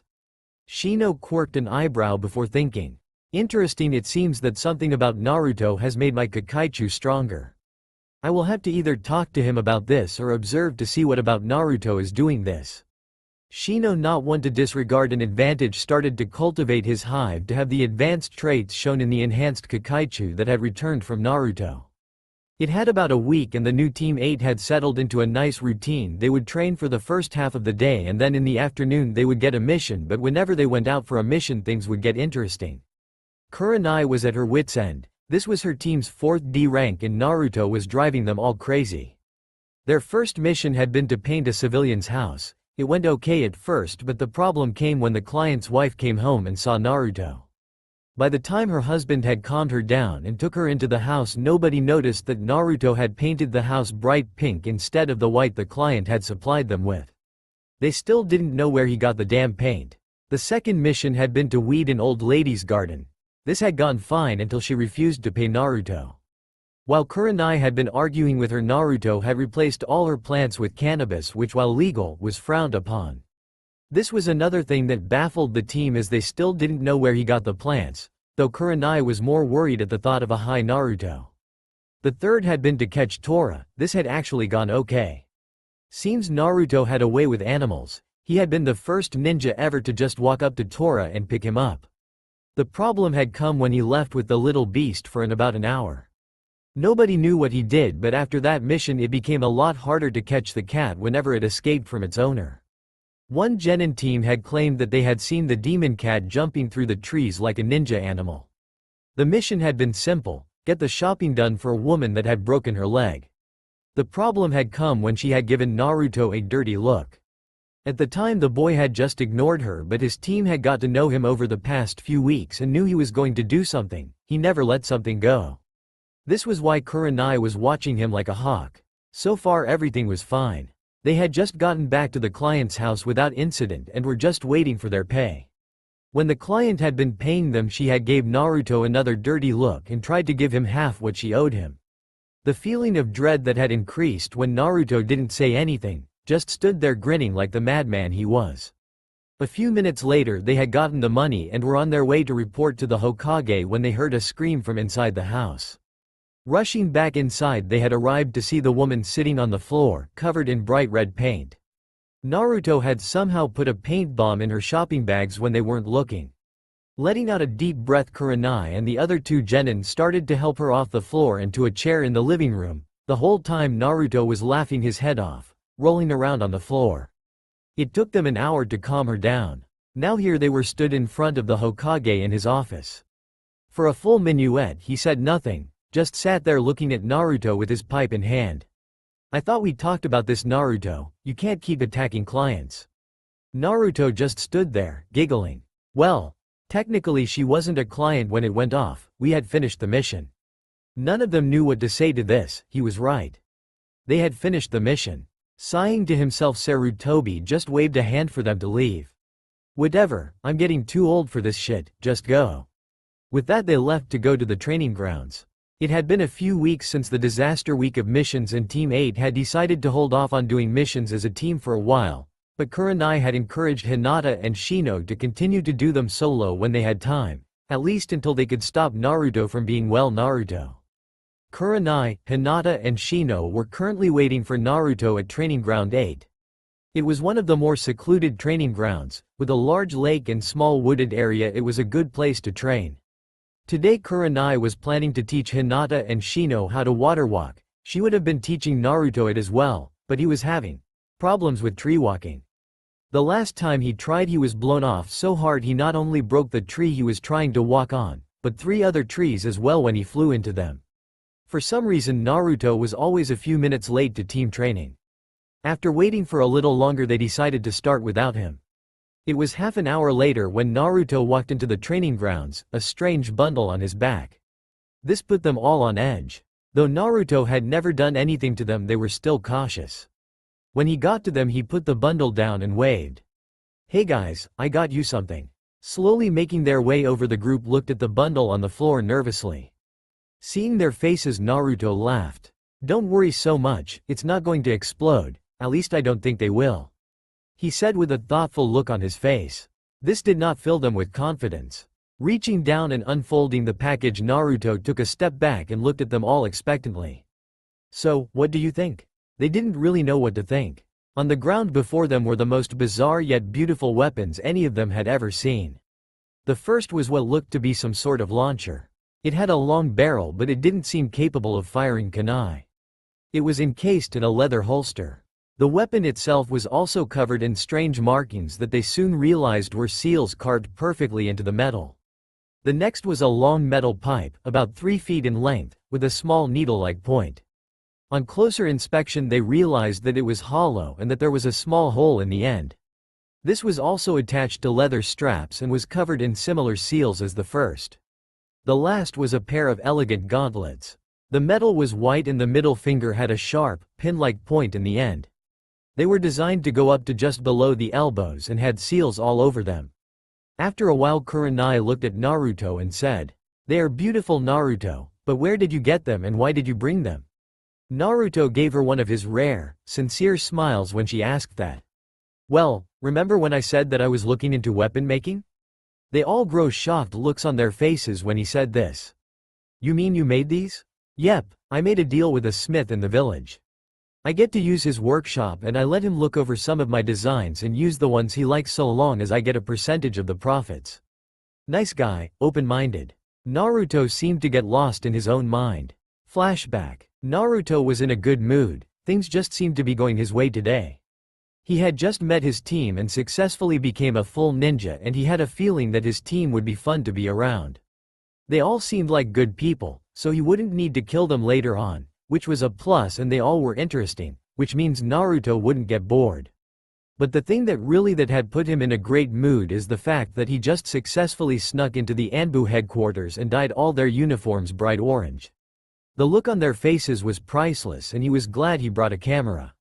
Naruto was so lost in his thoughts that he didn't realize he had wandered into a back alley of the market district of Konoha.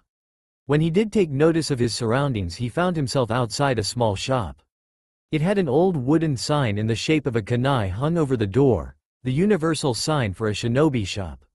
The windows were so dirty that he couldn't see inside. He couldn't see a name anywhere and there didn't seem to be any other shops in the area. His interest piqued. Naruto pushed the door open and went inside to see what they had to offer. The inside was the same as the outside of the shop, dark and dirty. There was just enough light to see without bumping into anything. But beyond that, the shelves were stocked with an assortment of different weapons from kunai to swords. They looked to be of very high quality, but they all had a thick layer of dust coating them. In one corner of the store, Naruto could see ninja clothes and armor on display. If he had to guess, Naruto would say that this shop hadn't had a customer in a long time. Smiling to himself at the thought, Naruto made his way to the back of the room in hopes of finding someone that he could talk to. Maybe the owner, and he did. There, at the back of the room leaning on a counter, was a large middle-aged man. He was big, almost 7 foot tall, with huge muscles and large hands. He had on a fine gray sleeveless shirt under a thick leather apron and thick pants. The top of his head was shaved and he had a thick black beard.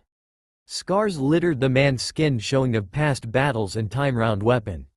When the man saw Naruto, he stood up and looked at the boy with hope in his eyes before saying in a deep voice, "Please tell me you want to buy something." Naruto wasn't surprised at the pleading tone. It seemed he was right about the shop not having much business. "You make the weapon here, or do you order everything from a producer?" The large man was surprised at the boy's question. "I make the weapon in here using the forge in the back. Why?" When the man said this, Naruto's grin stretched even bigger. "I've been looking for a forge to rent out, so I can work on a few projects of mine in peace." This got the man thinking. If he let the boy use his smithy, he could charge him and make a bit of money. Kami knew he needed the money. "Name's Higashi, and if you can pay, then I don't see a problem with letting you use my workshop." Taking the man's outstretched hand to shake, Naruto replied, "Uzumaki, Naruto Uzumaki." Naruto had expected a lot of things when he told Higashi his name, insults and shouting being at the top of the list. But what happened was enough to shock even him.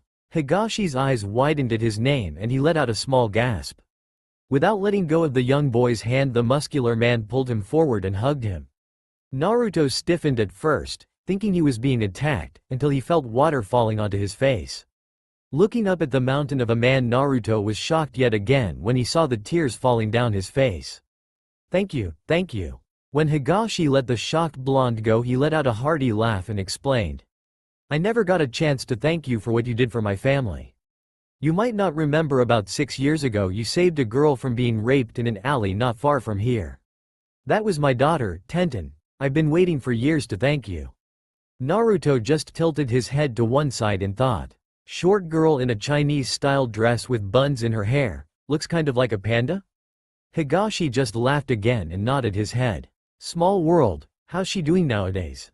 She became a ninja, graduated last year. She'll be glad to see you. No one knew where you disappeared to, and she was worried something had happened to you.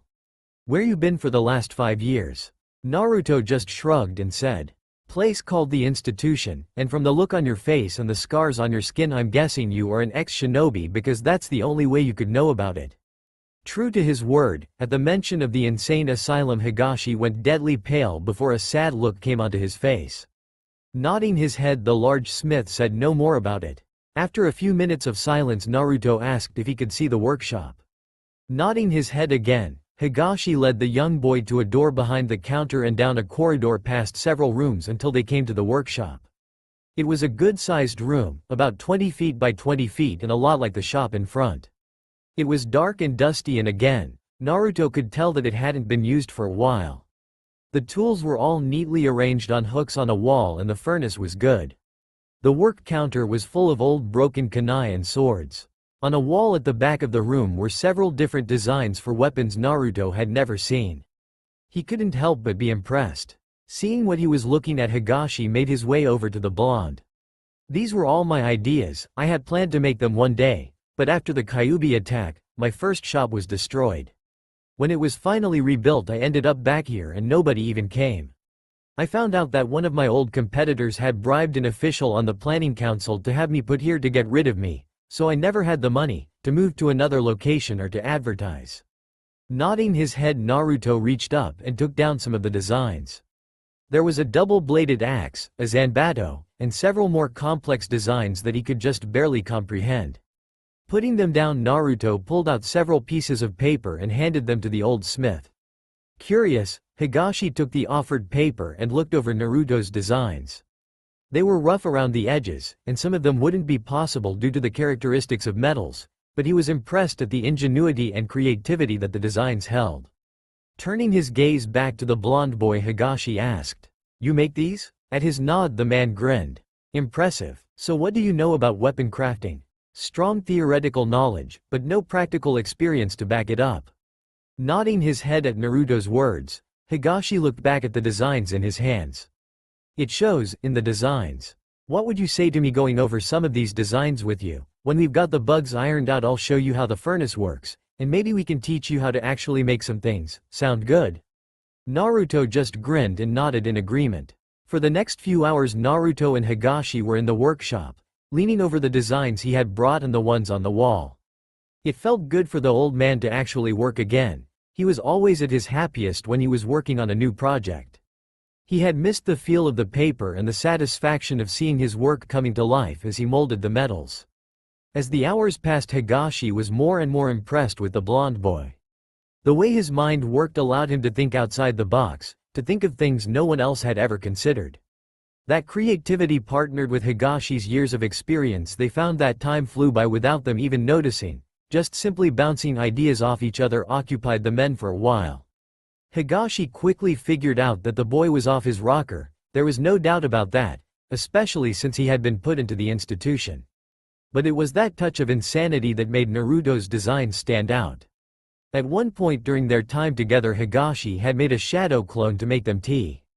The jutsu had caught Naruto's attention and he asked the old man what it was. After a quick explanation of the jutsu and a demonstration, they spent the next hour working on the shadow clone jutsu. It surprised Higashi that it didn't take longer for the boy to do it, but what really shocked him was that he made so many on his first try. The room was filled with clones. The amount of chakra needed to make even one clone was substantial, but from the looks of it, Naruto had just made 30 like it was nothing. Deciding to put this unexpected gift to use, Higashi had the clones go around and clean the workshop while he and the original went back to the designs. This was the sight that greeted Tenten when she came home. She had just finished a hard day of team training with her hyperactive teacher and was nearly dead on her feet. Hearing her father in the workshop surprised her at first. He hadn't set foot in there for years. So trying to be quiet, she gently pushed the door open only to see a sea of blonde-haired boys that looked about her age moving around the room cleaning. Slowly making her way into the room, Tenten found her father stood at the workbench leaning over the shoulder of another of the blonde boys. He was one of the oddest-looking boys the girl had ever seen, with his long blonde hair and black straitjacket.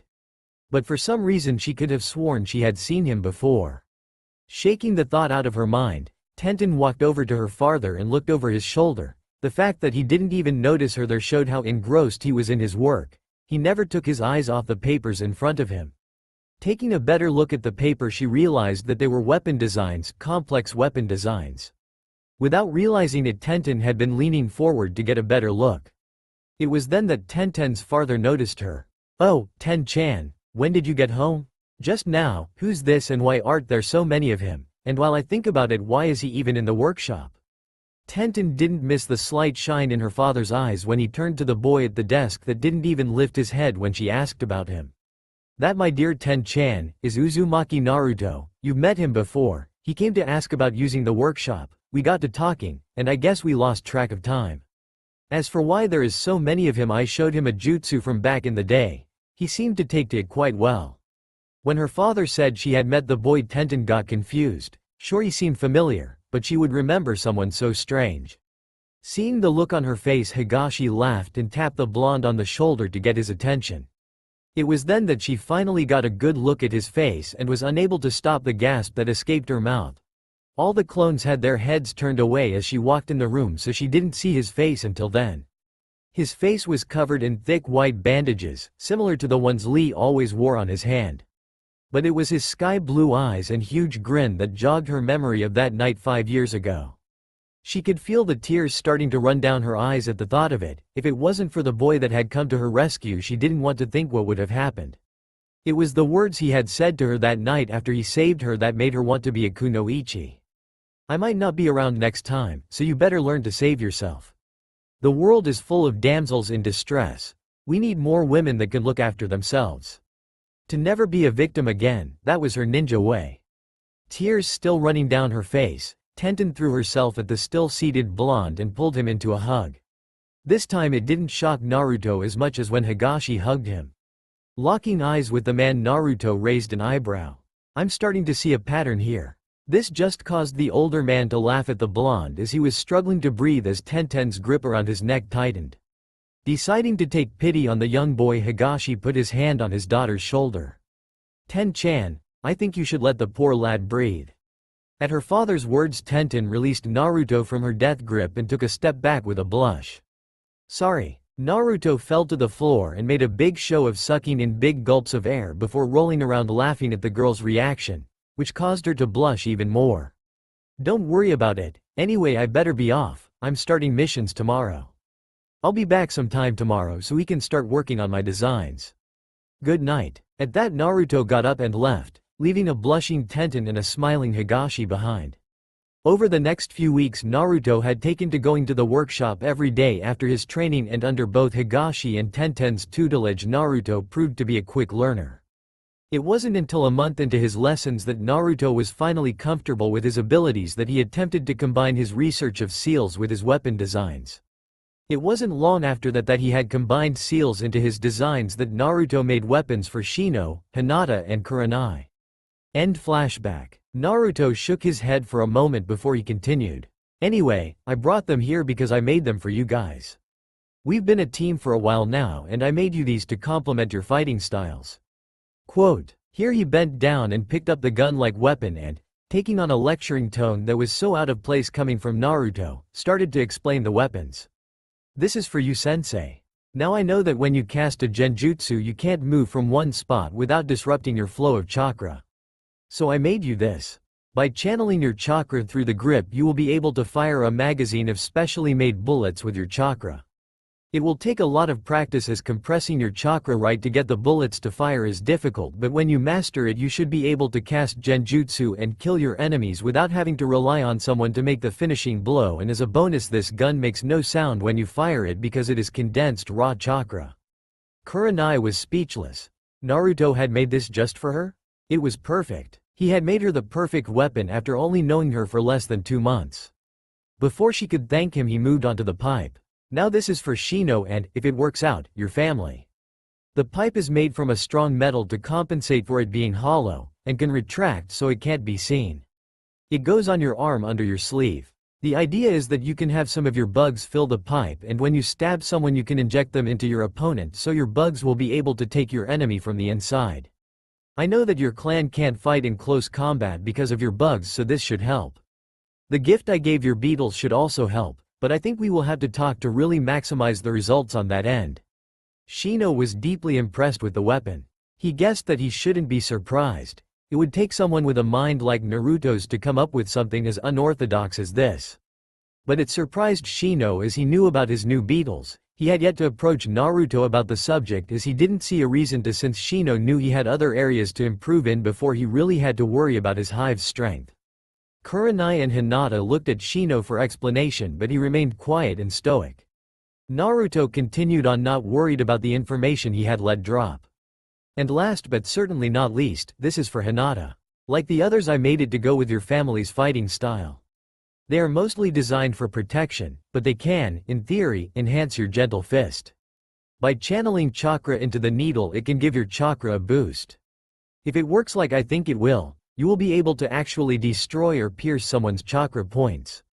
This actually shocked Hinata. Her family had been trying to improve the gentle fist for years to the point that they could destroy a person's chakra points, and here was Naruto, the most insane ninja anyone had ever known, solving what her entire clan couldn't. It was then that he explained the seals. Now as for the whole not sure of them exploding thing, the seals are your basic strengthening seals, with something of my own thrown in. Chakra channeling seals. I made them to help you channel your chakra through the metal. The only thing is I haven't, tested them. This surprised Kurenai more than the weapons. She knew that he was looking into seals, but never thought he would come so far in so little time.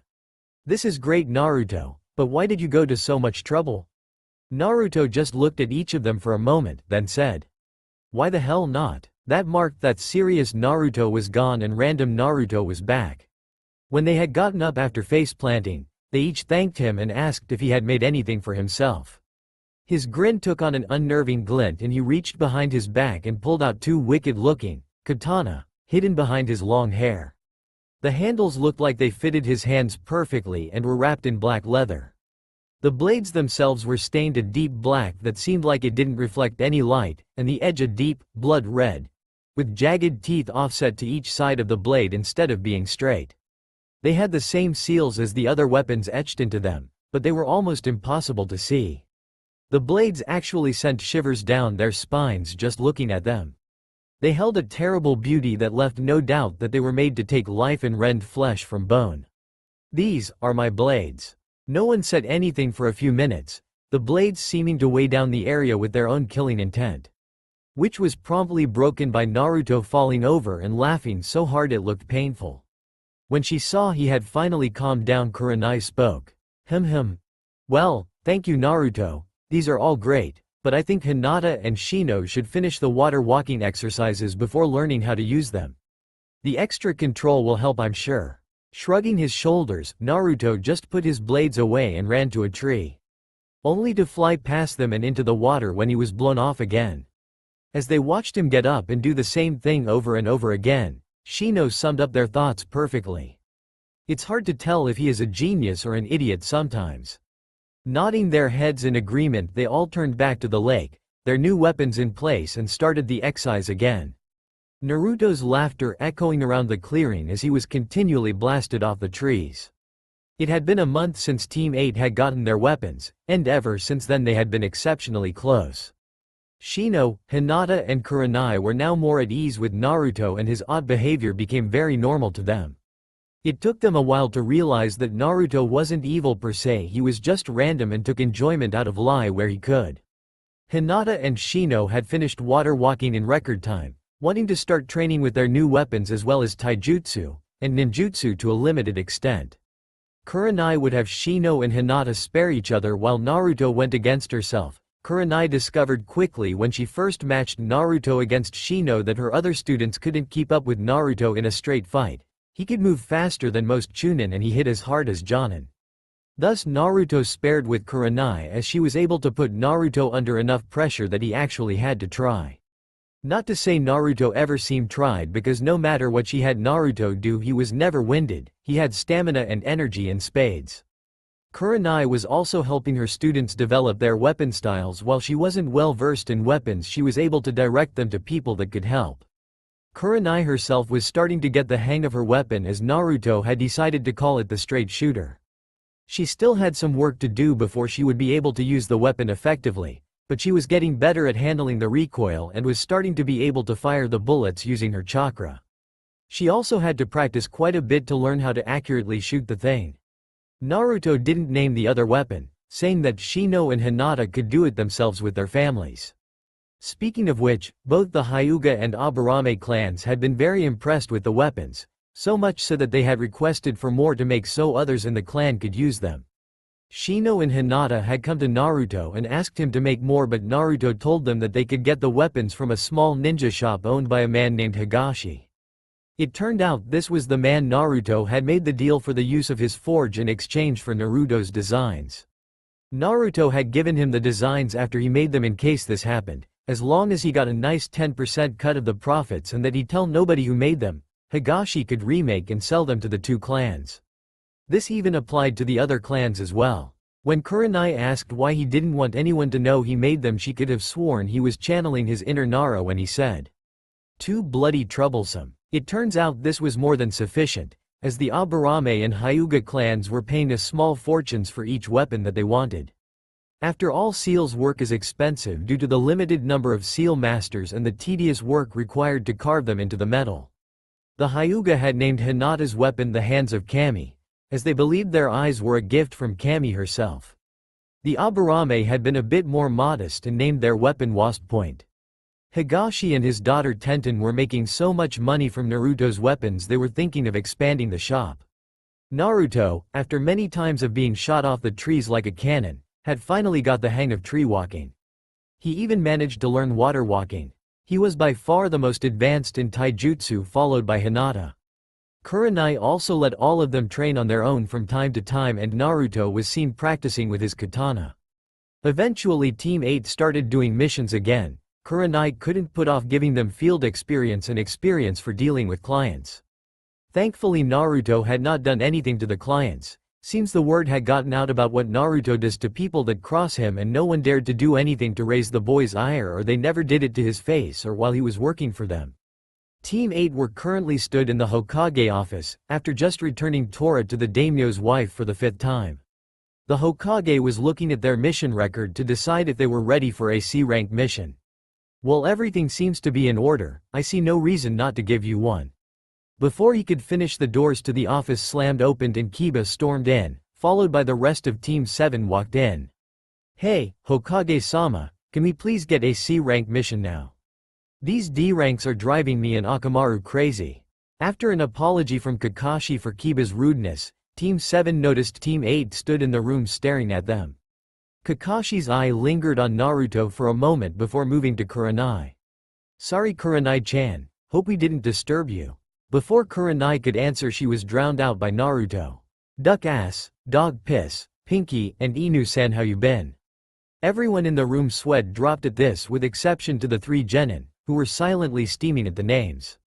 Kakashi was shocked a little, as Naruto had just called him by his Anbu code name. How much does he remember and how much does he know? Thought a suspicious Kakashi. When they had calmed down, the Hokage spoke. Well, Team 7 does have the necessary number of D ranks to take a C, so how about this? I was just about to give Team 8 here a C rank. What would you say to a joint mission? The 2 senseis looked at each other for a moment before nodding. Very well, seeing as Team 8 were here first, Kurenai will be team leader. The mission is to protect a bridge builder named Tazuna while he travels to Wave Country and until he finishes his bridge. The client will be here shortly. No sooner had he said this, an old man walked into the room on unsteady feet. He had a beard, glasses, and smelt like sake. He looked at the genin and scowled. I pay good money for a ninja guard and you give me this? And what the hell is the mummy grinning at? At these words 4 loud smacks were heard. Looking around the room, Team 7 saw the Hokage, Kurenai, Shino, and Hinata with their hands on their faces, and Naruto's grin taking on a sinister edge.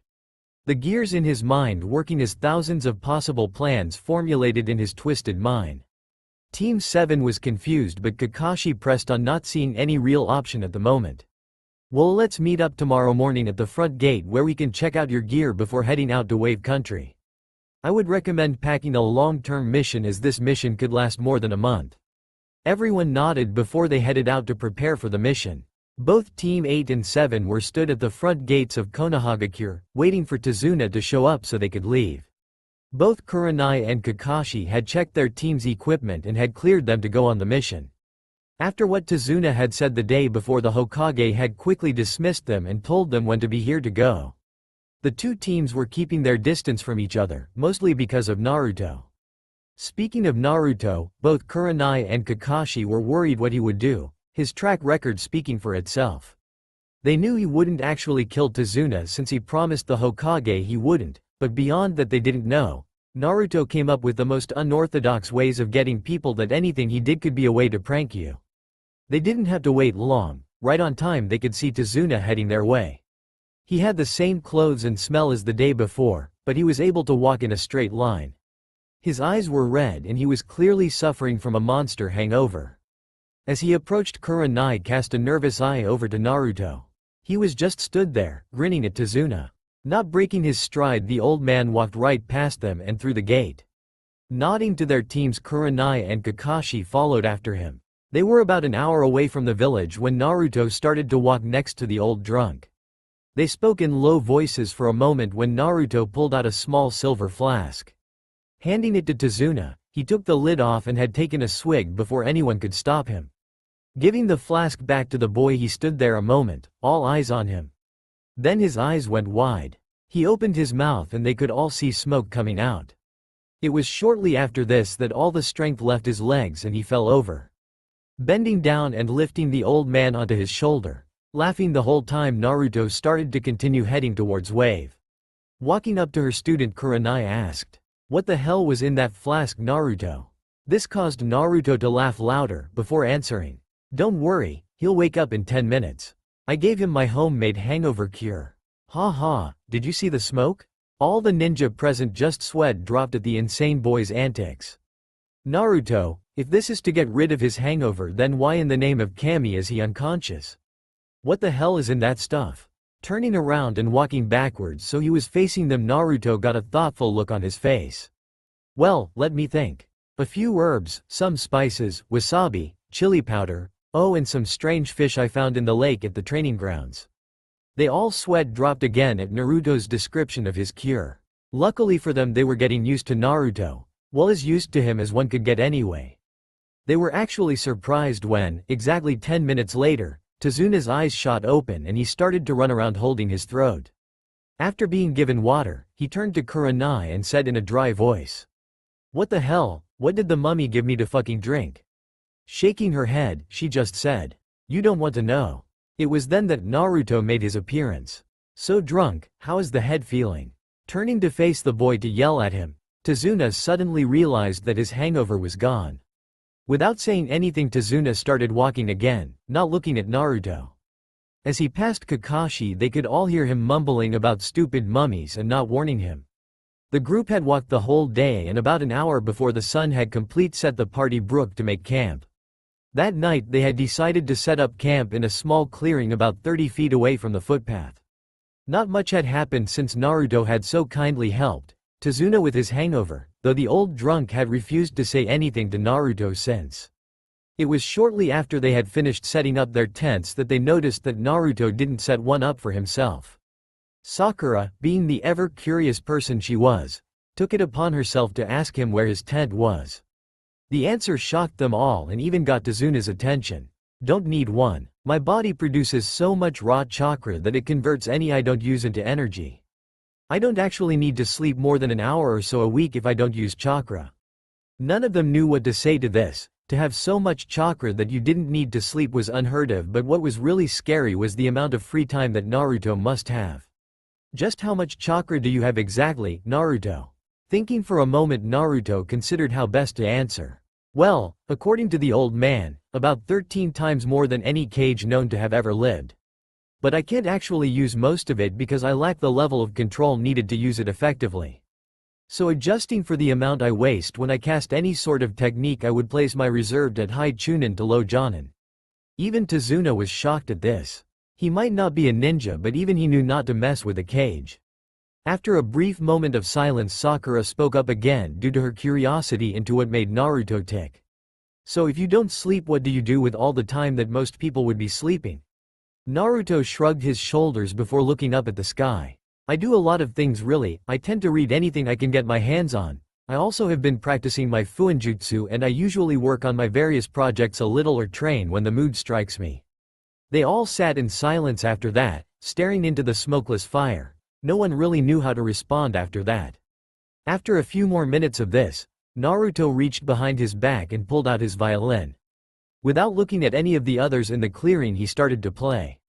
The music was soft and gentle, calm, the complete opposite of the one playing it, Naruto's face taking on a serene look as he played. They sat and listened to the boy play, watching the fire as it seemed to dance in the night. They were spellbound, none could move as they listened. But as the night went on, they knew that they needed to go to sleep. One by one they all got up and went to their tents to sleep. The last one to head off to sleep being Kakashi, but before he went into his tent he pulled out a jutsu scroll and placed it next to Naruto, who was still playing with his eyes closed. This technique should help you master anything you want faster if you can figure out how to use it. Kakashi turned and went into his tent. The sound of Naruto's violin the last thing they heard as they drifted off. None of them saw the single tear that trailed down Naruto's face as he played into the night. The next day they had all woke up to the sight of Naruto, leaning over a small pile of dead rabbits that Naruto had skinned the carcasses and was in the process of cutting up the meat in pieces to be cooked over the fire. After they ate breakfast, which was a surprisingly good rabbit stew, the group packed up camp and were on their way. The atmosphere was a lot calmer today. They were spread out in a loose formation and you could hear Sakura talking to Tazuna about Wave Country. It was then that the two Jonin noticed the puddle in the road ahead. The sight of it made Kurenai's blood boil, as it was such a poor attempt at a genjutsu that the genin should have been able to see through it. Looking at each other, the two senseis silently agreed to let the genin handle it. They didn't have to wait long. As soon as they passed the puddle, two men in brown cloaks jumped out and wrapped a battle chain around them. The genin and Tazuna turned around just in time to see their sensei fall to the ground in bloody pieces. 2 down, 6 to go. After saying this, the two ninjas started to run toward them, chain at the ready. Team 7 froze at the sight of the Jonin falling and didn't know what to do. Luckily, Team 8 did as Kurenai had desensitized death from Shino and Hinata by having them kill baby rabbits. Naruto didn't need any pushing to kill, as Kurenai had found out when he had simple ripped the head off the rabbit he was given without blinking an eye. In fact, he had just stared at Kurenai the entire time with a neutral expression. Shino and Hinata were in front of Tazuna as soon as they saw what happened, and Naruto had moved to intercept, pulling out his katanas from on his back as he went. Before the two ninja had went 2 meters towards them, Naruto was on them and made a slash at them. The demon brothers jumped back to avoid the slash, and both Naruto and the demon brothers paused to size the other up. With his back turned to the others, they didn't see Naruto's grin turned predatory and downright evil, but the demon brothers did. In fact, it stopped them in their tracks. They had seen this grin before and it scared them that a boy had the same grin as him. They were brought out of their thoughts by the insane giggling and words laced in killing intent. "Let's have fun, try not to die too quickly, it has been ages since I had any real fun." That was all it took to anger the brothers. Who did this kid think he was saying that he was going to beat them? Yelling in rage, the two ran straight at the boy, intending to wrap him in their chain. But before they could, a kunai pinned it to a nearby tree. As they struggled to get the chain free, Naruto turned to Sasuke, who had managed to break out of his daze. "Don't interfere with my fun. Do that again and I will rip out your precious eyes and shove them up your fucking ass until you can cough them up." None of the genin knew what to say. They had never seen Naruto like this. His grin was still in place, but his voice was hard, cold and dripped in killing intent. But that wasn't all. When he turned to face the group, they all saw his features taking on an almost demonic look. His teeth had taken on the appearance of fangs and his eyes had become red silted pits that had sunken back into his head. Turning back to his prey, Naruto was just in time to see them detach the chain from their gauntlets and charge at him again. What followed was one of the oddest kenjutsu battles any of them had ever seen. His grin stretching painfully large, Naruto switched the katana in his left hand to a reverse grip and disappeared in a flash to appear behind the brothers. Naruto slashed, making a small cut appear on both of them. The brothers moved to avoid Naruto, but Naruto was fast and would appear wherever they moved to deliver another cut. Every time one of the brothers got within Naruto's striking range, they would be pushed back, and before long the demon brothers were on full defense. No matter how fast the brothers seemed to move, Naruto was faster, and small cuts started to appear all over the demon brothers' bodies, and their movements started to get more and more sluggish. 10 minutes into the fight and the demon brothers dropped to the ground, their entire bodies littered with small, paper-cut-like marks covering their bodies. Their clothes had been shredded and they like a book had attacked them, as every cut appeared to be no more serious than a paper cut. When he saw that they couldn't fight anymore, Naruto stopped in front of them. He was a bit unsteady on his feet for a moment but quickly got over it, put his katanas away and tied them up with ninja wire. Seeing that Naruto was finished with the enemy, the two thought dead sensei stepped out of the woods. They explained how they had gotten away with a substitution jutsu before they turned to congratulate Naruto, only to see him positioning the brothers in a way that they were facing each other tied to trees. When they were about to ask him what he was doing, he spoke. "Now, which one of you is the brain of this partnership?" The brothers were silent, but Naruto really didn't care. He turned to the older of the two brothers. "You look like the man with the plan. So, you going to tell me why you attacked us?" The only answer he got was the man was him, spitting on the ground at Naruto's feet. Naruto's grin turned malicious, and without saying a word he turned to the other brother. When he was within arm reach, he spoke again. "I was hoping you would say that." Lifting his hand up for all to see, he made his fingers change, turning into long, thin, worm-like tentacles. Seeing what the boy was planning, Kurenai quickly cast a genjutsu on the genin and Tazuna so they went blind. But in her rush she forgot to make them deaf as well, so they could all hear the man's muffled screams as Naruto lowered his hand to his head and the tentacles made their way into his mouth, nose and even under his skin. Kakashi and Kurenai watched in a sick fascination as they could see the man's skin start to move as the worms spread under it. Staring in horror at his older brother, the ninja could only watch as the lines moving under his skin seemed to go into a frenzy. Then, without warning, he stopped screaming and his entire body except for his head exploded in a shower of blood. Turning back to the, now terrified ninja, Naruto slowly made his way over to his other captive, grinning insanely. All right, I'll tell you anything you want. For the next few minutes he told them everything, about Gato, Zabuza and everything he knew that he could think of came spilling out.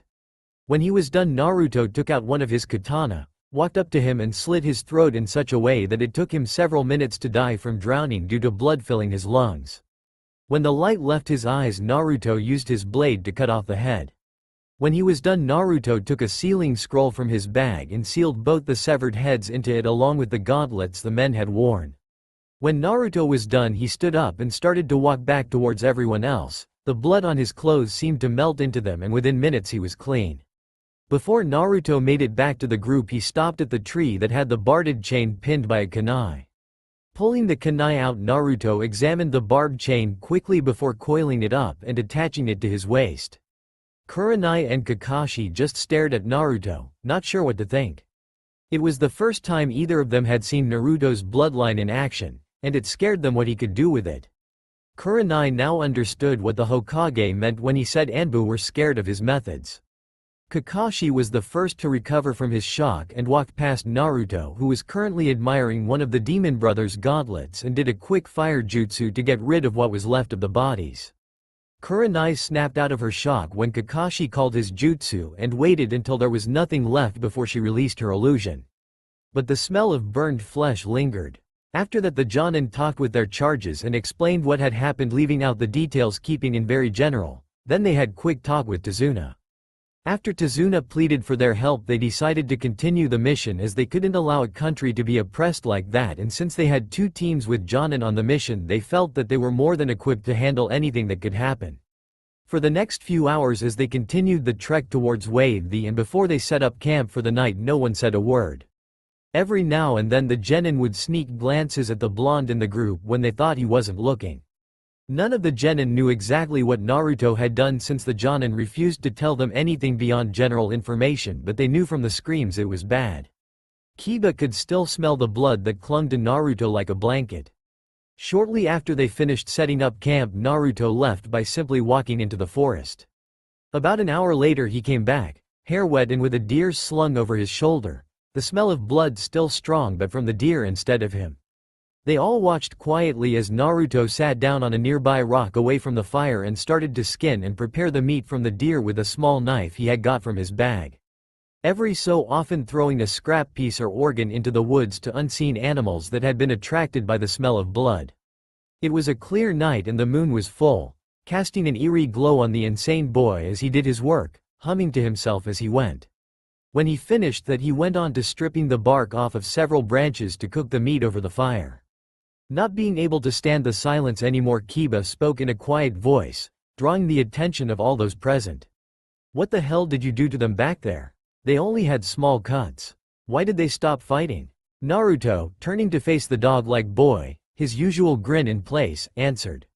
Have you ever got a paper cut? Seeing the boy nod his head, he continued. They hurt, don't they? Something so small, yet they can hurt as much as a kunai to the gut.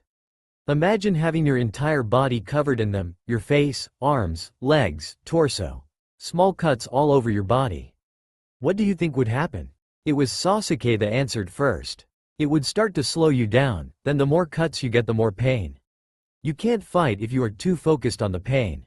Turning his grin to Sasuke, Naruto nodded in approval.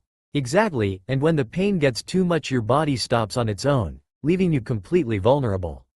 This time it was Kakashi to ask the question. Where did you learn that? I've never heard of anyone fighting like you did. The speed was well insane as it appeared you were flashing from point to point, and the precise aim so you only broke the skin when you cut. It seems like the perfect style for capturing an opponent while causing the most amount of pain, while at the same time it could be turned into a full-on offensive at a moment's notice, capable of quickly overpowering anyone that doesn't know how to counter the style. Naruto just nodded at the assessment of his style. Yep, sounds about right. I'm still working a few bugs out of it, but that pretty much sums it up, and I didn't learn it, I made it. I took the idea from a technique and an old style of kenjutsu. Working in conjunction, they create a truly hard to counter style.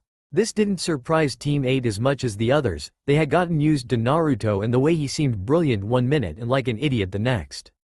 Nothing more was said for a while after that. Team 7 were a bit confused at Naruto's somewhat subdued attitude. In the short time they had known him, he had never been this calm. He still let out a giggle from time to time, but other than that, nothing. While they had been talking, Naruto had put the meat on the sticks and started to cook them, the smell filling the camp. When they were done, Naruto handed them out and sat back down on the rock from earlier. When he had finished his own meat, he put the stick down and pulled out his violin again. He had just started playing when Sasuke spoke. "Can you teach me your style?" Naruto didn't stop playing, leveling his gaze on the young Uchiha. Kakashi was about to tell Sasuke that he was being rude when he was stopped by the blonde.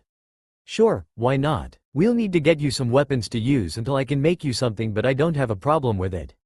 Actually, I think I have something here you can use." Putting down his violin and reaching into his bag, Naruto pulled out a scroll. Unrolling and putting his hand on one of the seals, a moment later there was a puff of smoke, and in his hands were two beautifully crafted katana. The blades were only 2 foot long, with seals carved onto their length from tip to handle. They had no guard and the handles were wrapped in a fine red silk. The sheaths were made out of wood that had been stained black. After giving them a quick inspection, Naruto threw them over to Sasuke. Catching the blades, Sasuke's eyes widened at the skill shown in the making of them. He turned back to Naruto when the boy started speaking again. "They were one of the first things I made, and it was the prototype to the katana I have now. The seals make the metal strong and the blade shape should work for you just fine." Sasuke just stared at the weapons in his lap.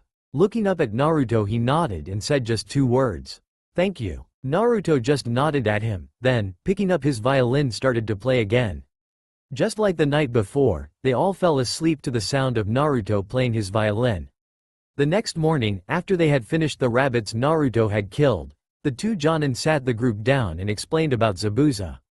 Needless to say, Naruto was the only one grinning at the end. "So you're saying he's a demon?" asked a slightly shaking Sakura.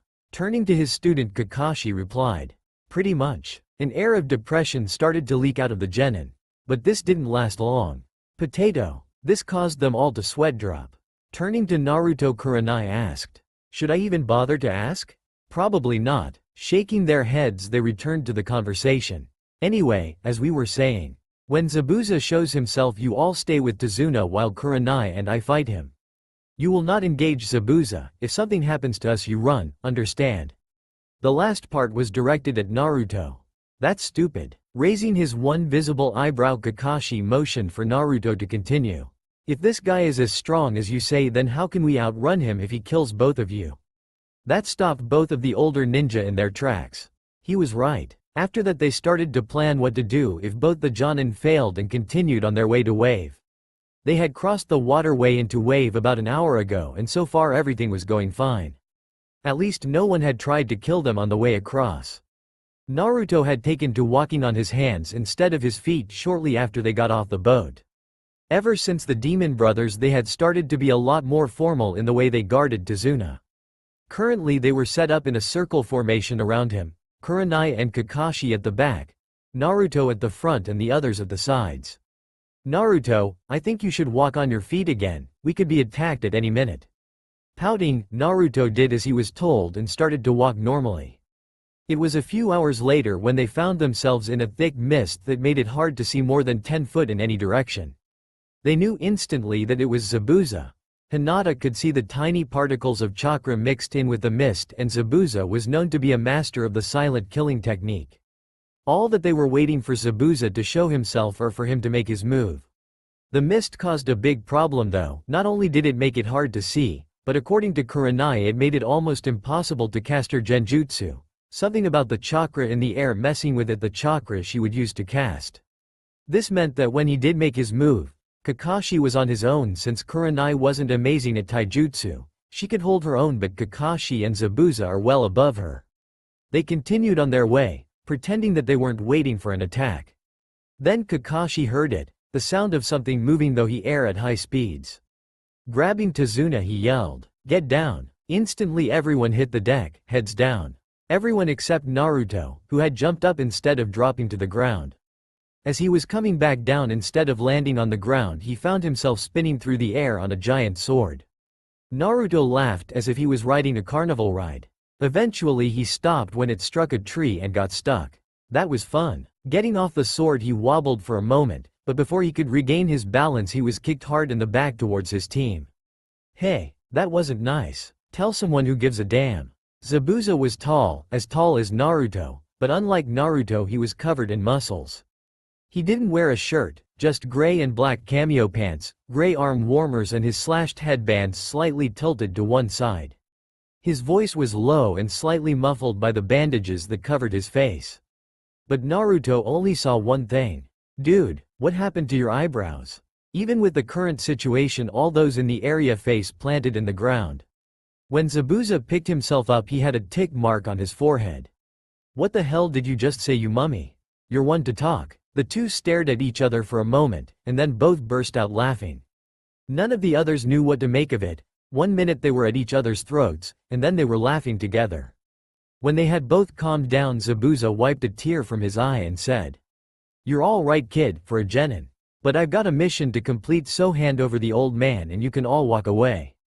"No can do, no bro, I got a mission as well." Silently nodding his head at the boy, Zabuza turned to Kakashi. "So are we going to do this? Or do you want to trade insults for a bit?" Taking out a kunai and lifting his headband, Kakashi just stared at the missing ninja.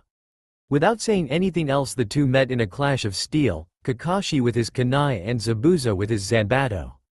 It was a few minutes later that Zabuza gained the advantage, sending Kakashi into a nearby lake that none of them had seen through the mist and trapping him in a sphere of water. He then made 20 water clones and had them charge the group. Running forward so that the real Zabuza would be in range, Kurenai sent 3 shots at Zabuza at high speed.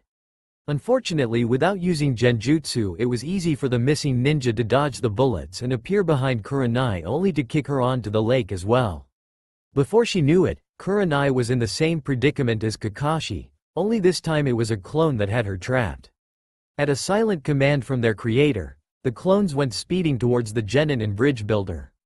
This time, unlike with the demon brothers, none of the genin froze. Naruto and Sasuke ran to meet the clones before they could get to the others, while the other genin stayed to protect Tazuna. Pulling his katanas from his back, Naruto met the clones and started to flash from place to place. Sasuke, not having the chance to use the swords fixed to his back, chose to use a kunai in each hand. As he watched the two boys finish off his clones, Zabuza sent a curious look at the blonde. He could tell there was something different about him. If he was honest with himself, he reminded him of himself. It was this thought that made him laugh. "I've got to say, I didn't think you wimps in Konohagakure had it in you." He could just hear Kakashi's reply. "What are you talking about? Don't bullshit me, Kakashi. I know what it looks like when someone has had their mind broken.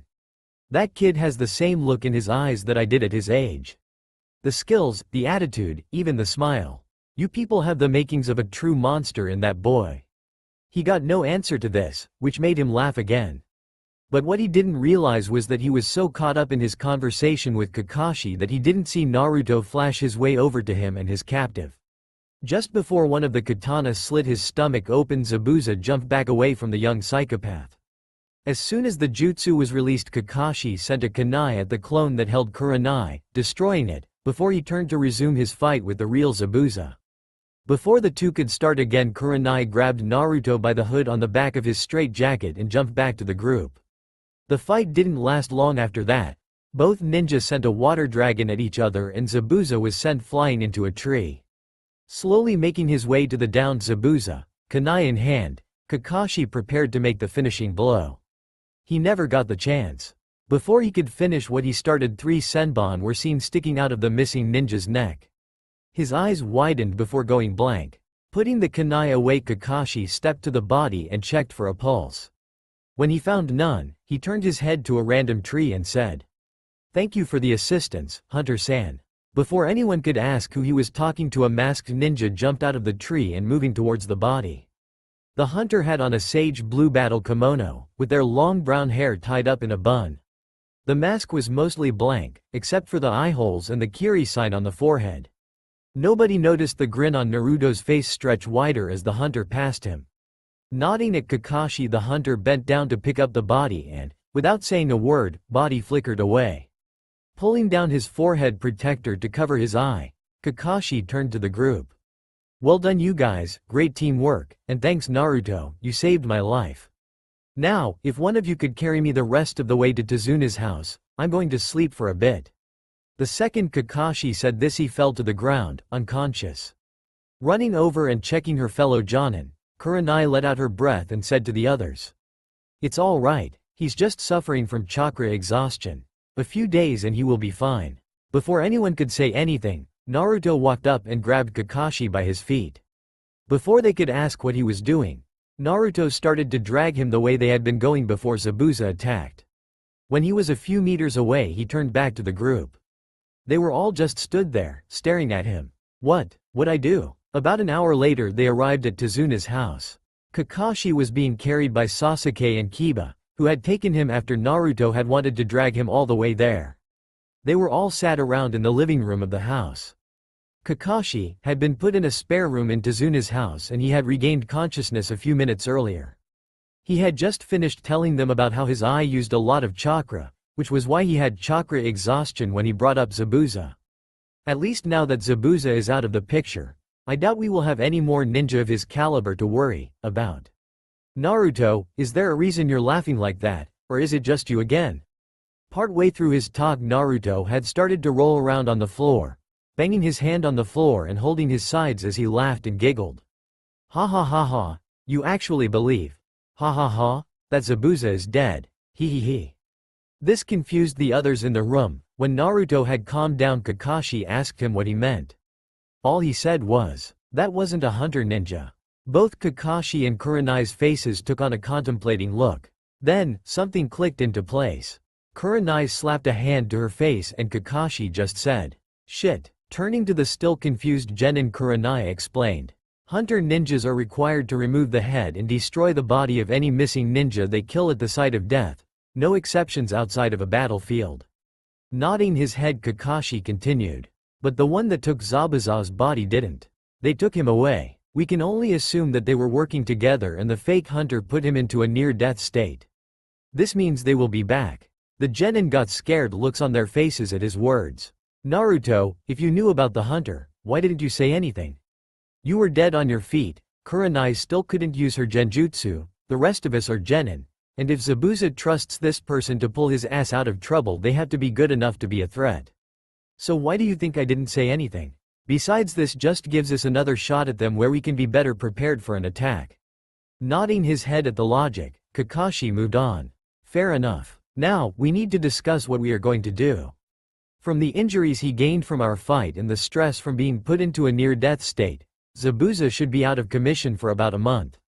Tazuna, how long will it take for you to finish your bridge?" Thinking on it for a moment, the old man said, "A little over a month as long as work continues at the pace it has been going." Nodding his head, Kakashi went on, "Right, which means we are almost guaranteed to run into him again. We have a month. It's not much, but it's something." Nodding her head, Kurenai spoke. "From now until then, we will be taking shifts. 2 of you will be training with me and Kakashi. 2 will be guarding Tazuna and the other 2 will be guarding Tazuna's family. We can switch every 2 days. They all nodded their heads at this. "Potato." Again they all stared at Naruto, who just shrugged. Shaking his head at the strange blonde, Tazuna said, "I just want to thank you for all you're doing for us. If it wasn't for you I would never have made it this far. Don't worry about it, you old drunk. If we didn't help you then we wouldn't be any better than Gato." Everyone in the room nodded at this, agreeing with the crazy Genin. They were all sat around a table in Tazuna's house with his daughter Tsunami, and her son Inari. Tsunami was a beautiful young woman in her late 20s with shoulder-length black hair and a gentle smile. She had an amazing figure for a civilian and was very welcoming to the guests in her home. Inari on the other hand, had an air of defeat surrounding him. He had a plain white shirt underneath a set of green overalls. His brown hair was covered by a white hat and his skin was very pale. Obviously he didn't spend much time outside. He also gave all the ninja the cold shoulder. No one said anything as they eat the small meal. They felt a little bad that they were eating so much of the family's food when they had so little.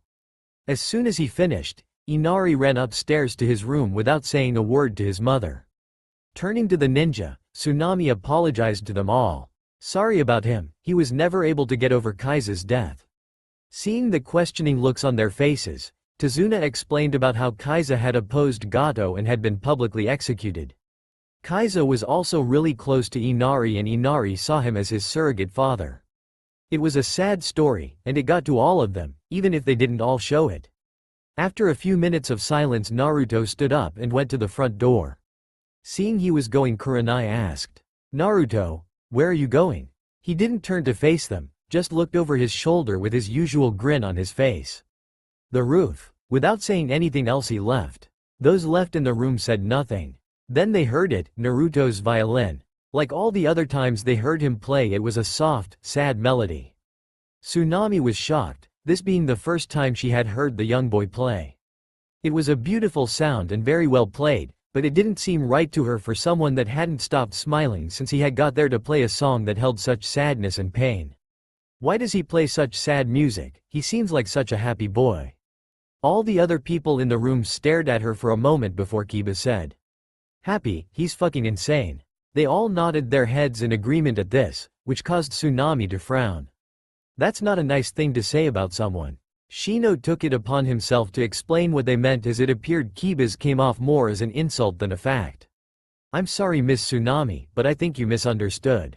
We weren't insulting him. He is actually insane. He spent the last 6 years of his life in a mental institution built to house insane ninja. He was released a few months ago to become a ninja." Both Tsunami and Tazuna were shocked to hear this. But it was Tazuna that asked the next question. "If he is insane, then why the hell is he a ninja? Isn't that, I don't know, unsafe?" Both Jonin shared a look before Kurenai said, "There are certain things that we are not at liberty to saying. I'm afraid this is one of them. But let's just say Naruto isn't a threat to his allies, but I would hate to be his enemy." With that said, they all just sat there for a while listening to Naruto playing. Naruto continued to play well into the night and he was still playing when they all went to bed. The next morning when they woke, they were all surprised at what they found Naruto doing in the kitchen with Tsunami. Like when they had been traveling, Naruto had been hunting while they slept, but whereas before he had caught a few rabbits and a deer, last night he had caught what seemed like the entire forest that surrounded the area. The room was full of dead rabbits, about 20 different birds and 5 deer. The two were in the middle of skinning and plucking the carcasses and cutting up the meat. None of them knew what to make of it. They all just assumed that when they got here he would stop hunting. When he saw them all just stood there staring, his grin grew. "What?" Stepping forward, Kurenai explained their confusion. "Naruto, why did you go hunting? I could understand when we were traveling, but why now?" He just started laughing. "Ha ha ha. Gato has a stronghold on the whole island and controls what supplies get onto the island due to his shipping company.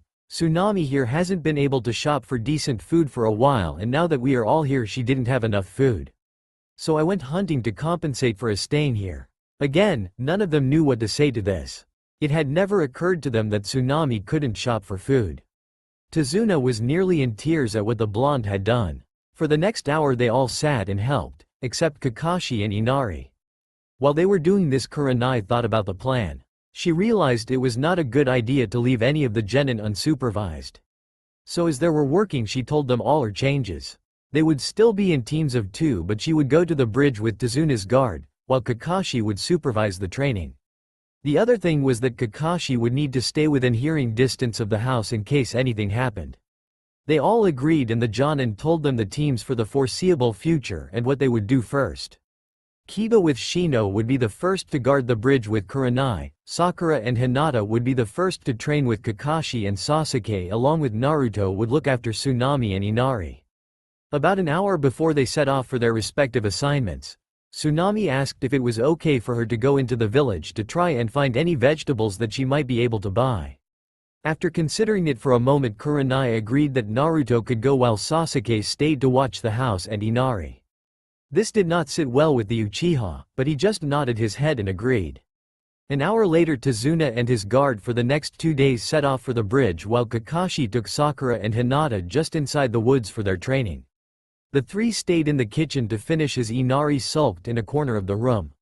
When they were done with the animals, Naruto took all the organs that they couldn't use outside and dumped them in a circle around the house. Watching him, Tsunami asked what he was doing. "Feeding my friends. I met a small pack of wolves when I was hunting and made a deal. I spread out some food for them and they will help guard the house. Nice bunch. After they tried to kill me they were very sorry." "Hee, you can talk to wolves. Wait, did you say they tried to kill you?" "I can communicate with most animals. With my bloodline to change my body, all I have to do is alter my vocal cords and a few parts of my brain. Simple." "What's a bloodline?" "Something that only I can do thanks to a genetic trait." "And the trying to kill you part?" Naruto just shrugged and started doing backflips until he hit a tree. "Ow." Giggling as he stood up, Naruto went back into the house. "See what we meant last night when we said he was insane?" Looking behind her, Tsunami saw Sasuke a few paces away. Not saying anything, she turned to head back to the house with a worried look on her face. Naruto and Tsunami were walking down the road towards the village. They hadn't really talked much since the whole wolf conversation. She just didn't know what to say to the young boy. Over the last few years she had seen a lot of things, like men and women killing themselves and their families just so they wouldn't suffer. Or on the rare occasions that Gato and his men returned one of the women they took and they came back as empty shells. But Naruto was different. He had this aura around him. At first she had mistaken it for happiness, but after she talked to the other ninja she realized that it was his insanity. Whatever made him like this, it was so bad that you could practically see it. It made her sad to look at him. He seemed like such a nice boy, a lot strange, but still nice. He was walking a little way in front of her, hands folded behind his head. A few minutes later they were entering the town. A lot of people had lost their homes over the last few years because of Gato. Many of the houses were falling apart, or in some cases already fell down. The streets were full of people, both young and old, and if you looked carefully you could see some of them were dead. Tsunami tried not to look around at the people lying in the street. Naruto, on the other hand, looked at everything with a smile on his face. After wandering around for a while they finally found a stand that had some only slightly out-of-date products. It was then that Naruto said something that shocked her. "This reminds me of when I was little, rotten food at high prices, the smell of hopelessness in the air, or that might actually be that guy over there. I think he's starting to go out of date too." Tsunami didn't know what to say to this. Konohagakure was supposed to be the nicest and wealthiest place to live in all of the elemental nations. How could this remind him of his childhood? Before she could ask him what he meant, Naruto had walked away. It was on their way out of the village that Naruto noticed a building that stood out from the rest. Unlike those around it, this building was not in disrepair, and the general populace seemed to be avoiding it. The building wasn't very good to look at, seeing as was basically a giant box and lacked any sort of creative flair, but it was in one piece, had a fairly new paint job and a front door, which was more than could be said for most of the buildings around it. "Hey, Tsunami-san, what's in there?" Following his line of sight, her face took on a mixture of hatred and fear. "That's one of Gato's buildings. He made it for his thugs. It's where they take the women they find in the village that they take a shine to." And she didn't finish, she didn't need to. Then she saw a strange look on Naruto's face. It was like he was struggling to keep his grin. Without saying anything he started towards the building with a slow walk, leaving her where she stood as the people around then all watching on silently as he crossed the street towards the building. When he came to the door, Naruto picked up his left foot and slammed it into the closed door, which flew off its hinges, and walked inside. The inside was nothing but a big room with sofas and beds. To one side of the room there were several women chained naked to a wall of all ages. The oldest looked to be in her late 30s and the youngest being around his own age. Even though it was the middle of the day, the room was full of men that were probably in Gato's employment, about 50, all with a woman. After the thugs got over their shock, they started to get up and surround Naruto. When they had him covered on all sides, a very large, very fat man stepped forward. "You've got a death wish or something?" His words were slightly slurred, he was obviously drunk. It was then that the thugs saw something that hadn't been seen in years. Naruto stopped grinning. His insane grin slipped into a cold stone poker face that kept what he was feeling hidden. The air in the room seemed to get colder and all the thugs took a step back. He didn't say anything, just stood there, looking around the room with cold, calculating eyes.